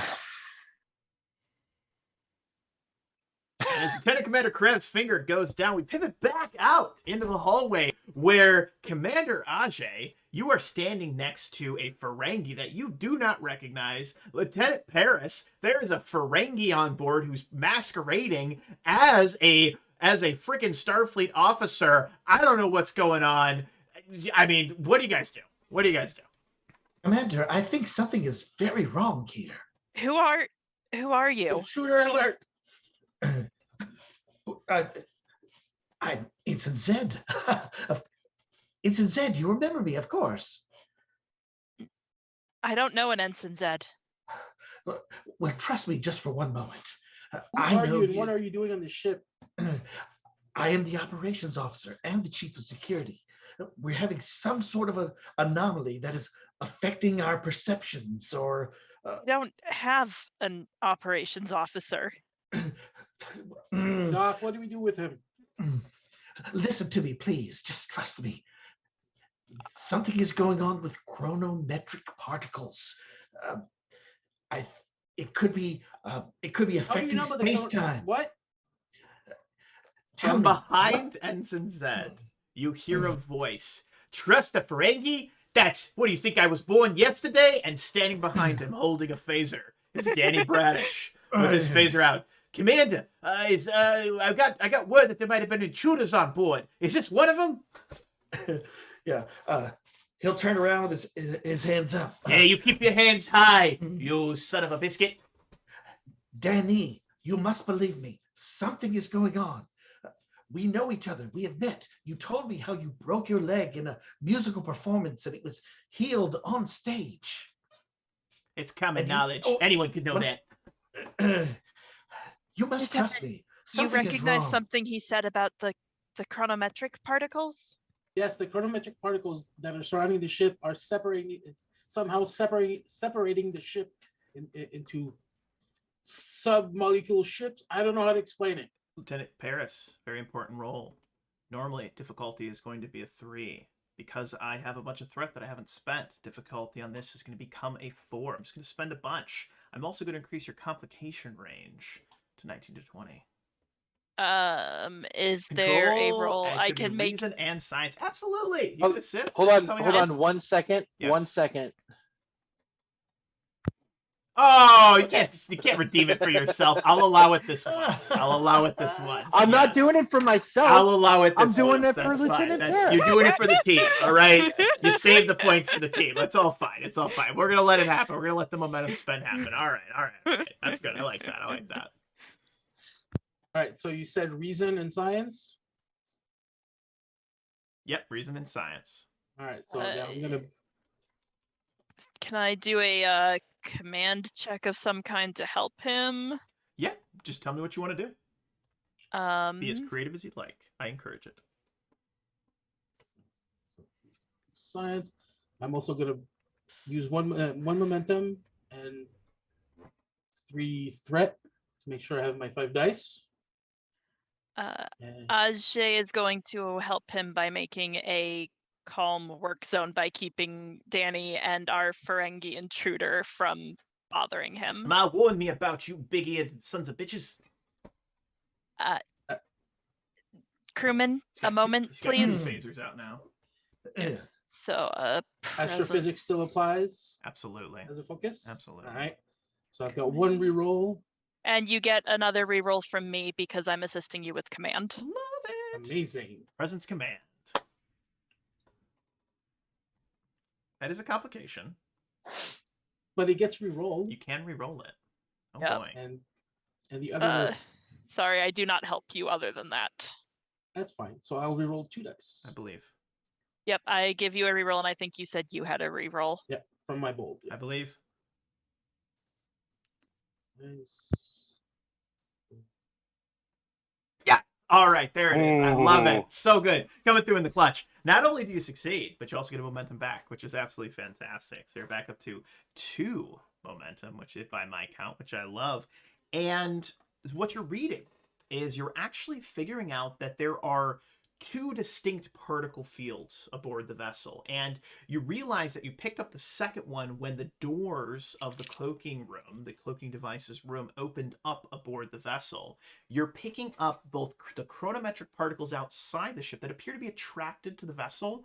You're also picking up chronoton particles. They're a different type. All of these particles that you're picking up are different types of temporal particles, and they're interacting in very strange ways. And what you're realizing, Lieutenant Paris, in this moment, is that there is a buildup of these particles inside coming from. It was almost like when the doors opened, there was this rush of them, and they all went out, and it kind of attached to some of the chronometric particles outside. And that's actually some of those little trails, those little seaweed trails of chronometric particles. As the chronoton particles went out, they seemed to kind of like disengage. They seemed to kind of break away as though they connected and then faded into nothingness, as though the seaweed disintegrated as it was traveling through the salt water. And so that's what you're realizing in this moment. Also, those 6 ships around you and the 7th one, it kind of went, it got a little closer together when that happened.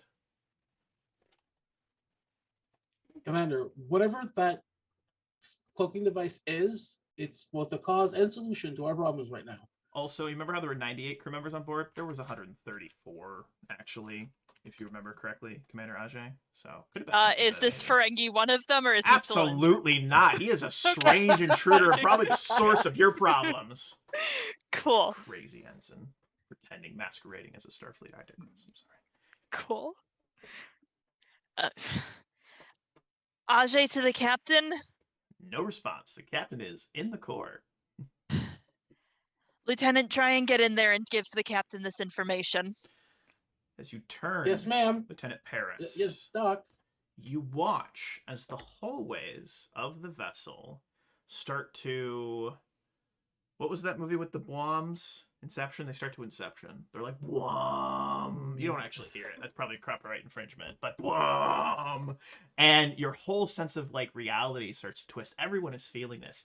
You see Ensign Zeb, Commander Ajay, Commander Ensign Zed. You see Commander Ajay, and you're both kind of like waving in and out of like you. It's almost like you're really stoned, and you've got like the waviness. You've seen the movies. You see like them waving, like "Whoa, dude!" Like that's what it feels like in this moment. Multi-technicolored Space Odyssey 2000, the whole kit and caboodle. It's just a little crazy right now. And from inside, Captain and Lieutenant Commander Krev, you simply hear a thump thump, thump thump, thump thump, and the computer states that the cloaking device is activated.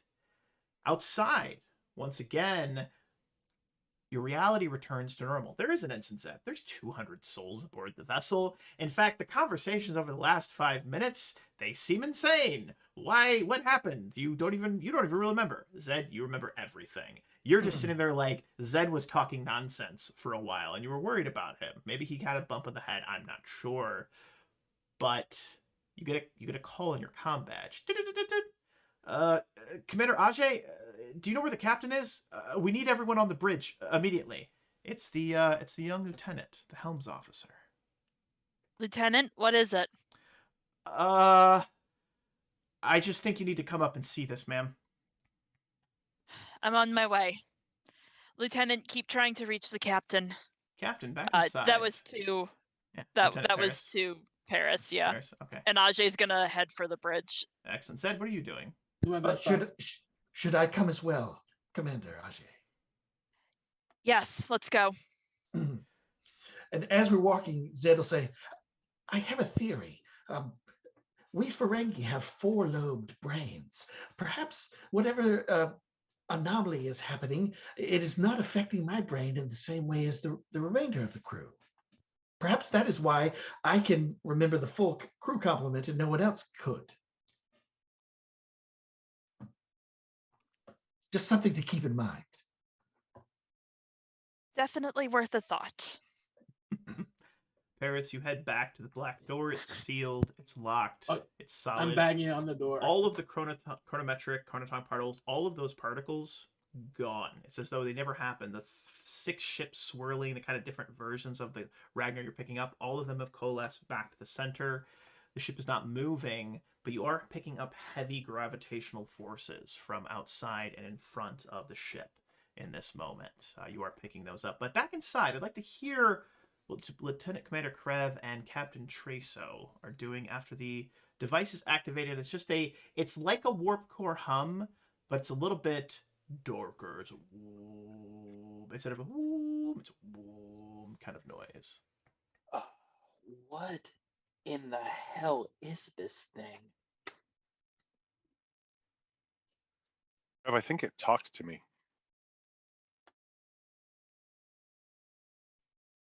Talk to you? Yeah, this stays between you and me, but I'm pretty sure it just told me to turn it on. You feeling all right, Cap? Other than the fact that there's a piece of my ship that's talking to me, yeah, I'm feeling pretty all right. God, it can't be the weirdest thing that's happened in Starfleet this week. Tink, tink, tink. Tink, tink, tink. Paris, you've managed to find a large wrench. You're banging on the wall, and you guys can actually hear that. You want to get that? Yeah, the captain steps back towards the door. As the door opens, Lieutenant Paris, you're taking a swing. You manage to stop yourself short from nailing the captain right in the face. Finally, Captain. We have comm badges for a reason, Lieutenant. Have you been hearing my calls, sir? Because it's not going through. Whenever someone's in this room, nothing goes in. Well, what is it? Commander Duck is on her way to the bridge. There's apparently something we're needed on the bridge for. Trace Odaje? This is Ajay. Situation report. I'm not at the bridge yet, sir. I'll have one for you just as soon as I get there. Do you need me right now, or are you all right? Lieutenant Shear seemed to think it was important. Sheer? You mean that new kid? Yes. So your guess is as good as mine. I'll let you know once I do. I'll prop this door open. You let me know if you need me. Yes, sir. Priso out. As you go out, we pivot over. We see a turbo lift with Commander Ajay and Ensign Zed on it. Lieutenant Paris, did you have something to add? Please, I saw your finger. Should I go up to the bridge, sir? You want to go up to the bridge? I'm asking. Leave me that wrench. Sure, but leave me the wrench. and then go ahead. I'll take the wrench from him and then immediately like jam it into one of the door frame. The door will no longer. Yeah. Well, I don't think I'll command any more ships after this one, Krev. But let's figure this out. Hey, you're better off in the engines, anyways, Cap.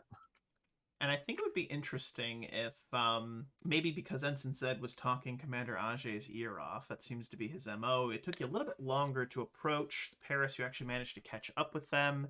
And then Paris, Ensign Zeb, and Commander Ajay can all be on the bridge. And as you all get to the bridge, you step on, you look out the view screen. You all see this simultaneously. And what you see is a swirling vortex. It looks to be a kind of singularity. And there is this beam of light. And if you recall, based on your training at Starfleet, black holes, which is what this looks like, this core of darkness that no light can escape from, they suck in light. They absorb light. Nothing can escape the event horizon of a black hole. But at this black hole, there is a beam of light and energy. It almost looks like a blast, like a flaming blast of energy that is pulsing out in these very rhythmic kind of patterns. And circling this, right at the edge of the event horizon, are two vessels. One of them is alien in design, completely foreign, and the ship's sensors are somewhat similar to the black box, not picking up anything as though it's there. They can see it, but not picking it up. What is more interesting is there is a Type 2 class shuttle. It's old. It looks to be from the time of the Cardassian Wars. It's very old, and it's covered in a strange kind of green, almost looks like moss. And the source of the distress signal is coming from that Type 2 shuttle. And that, my friends, is where we'll end today's session. Hope you guys had fun. God damn it. Oh, yes. Yeah. Excellent. Good Excellent. session, everybody. Very good job. Very much. I didn't expect, as the game master, I gotta be real, I didn't expect you guys, and I should have, because I should know Brian and I should know Drew, that you're like, we're gonna break it. We're gonna absolutely break it. And I appreciate, I was like, I gotta lean into this. I absolutely gotta lean into this. So I was super impressed, and I really liked our opening scenes as well. And also thank you to everyone for being vulnerable and taking some time just to talk about how you got into Star Trek. I find that very interesting. And as I did interviews with everybody, I mentioned like, hey, I like it, and I've mentioned on the stream here that I'm not that into Star Trek. Believe me, I've got Memory Alpha up here, making sure I'm saying things right. Like, I want to have good immersion for y'all. But yeah, I just want to say thank you, everyone. And any thoughts, any questions? I think you're doing great. Yeah, you're doing great, man. Appreciate it. I wouldn't know that you're not well versed in Star Trek. How hadn't dare told me. you? With That these... is the trick. That is the trick, my friends. I need to pretend. You need to think that I'm a master of the universe, as it were. So, but no, everyone's doing great. I was looking forward to this all day long. It was my first day back in the office in a while, and I went to a team outing afterwards. Went to a baseball game, and they're all still hanging out and having some beer skis. And I was like, I got a thing I got to do. I got to go run a Star Trek game. And they're like, what does that mean? I said, you would understand. It's a Star Trek thing. But with that being said, to my 5 friends here, thank you so much for the opportunity to run a game for you. You all did absolutely fantastic. I'm loving the crew coming together, the interactions, the scenes where I get to just sit back and listen to you guys interact. Some of the ideas you came up with, the sneezing with the cat thing, Warren, Charles, I thought that was hilarious. I loved it. That is just the type of humor that I'm hoping for and the enjoyment that I'm liking. But To all of our viewers, thank you so much for watching. You will see these fine folks back here next Tuesday, 8 p.m. Eastern, for session 3, which will be Echoes of the Past Part 3. Because, yeah, that's what it is. We haven't finished the Echoes of the Past, but we'll figure it out. In the meantime, though, as I always say, thank you for watching. Happy gaming. Have a great night, everybody.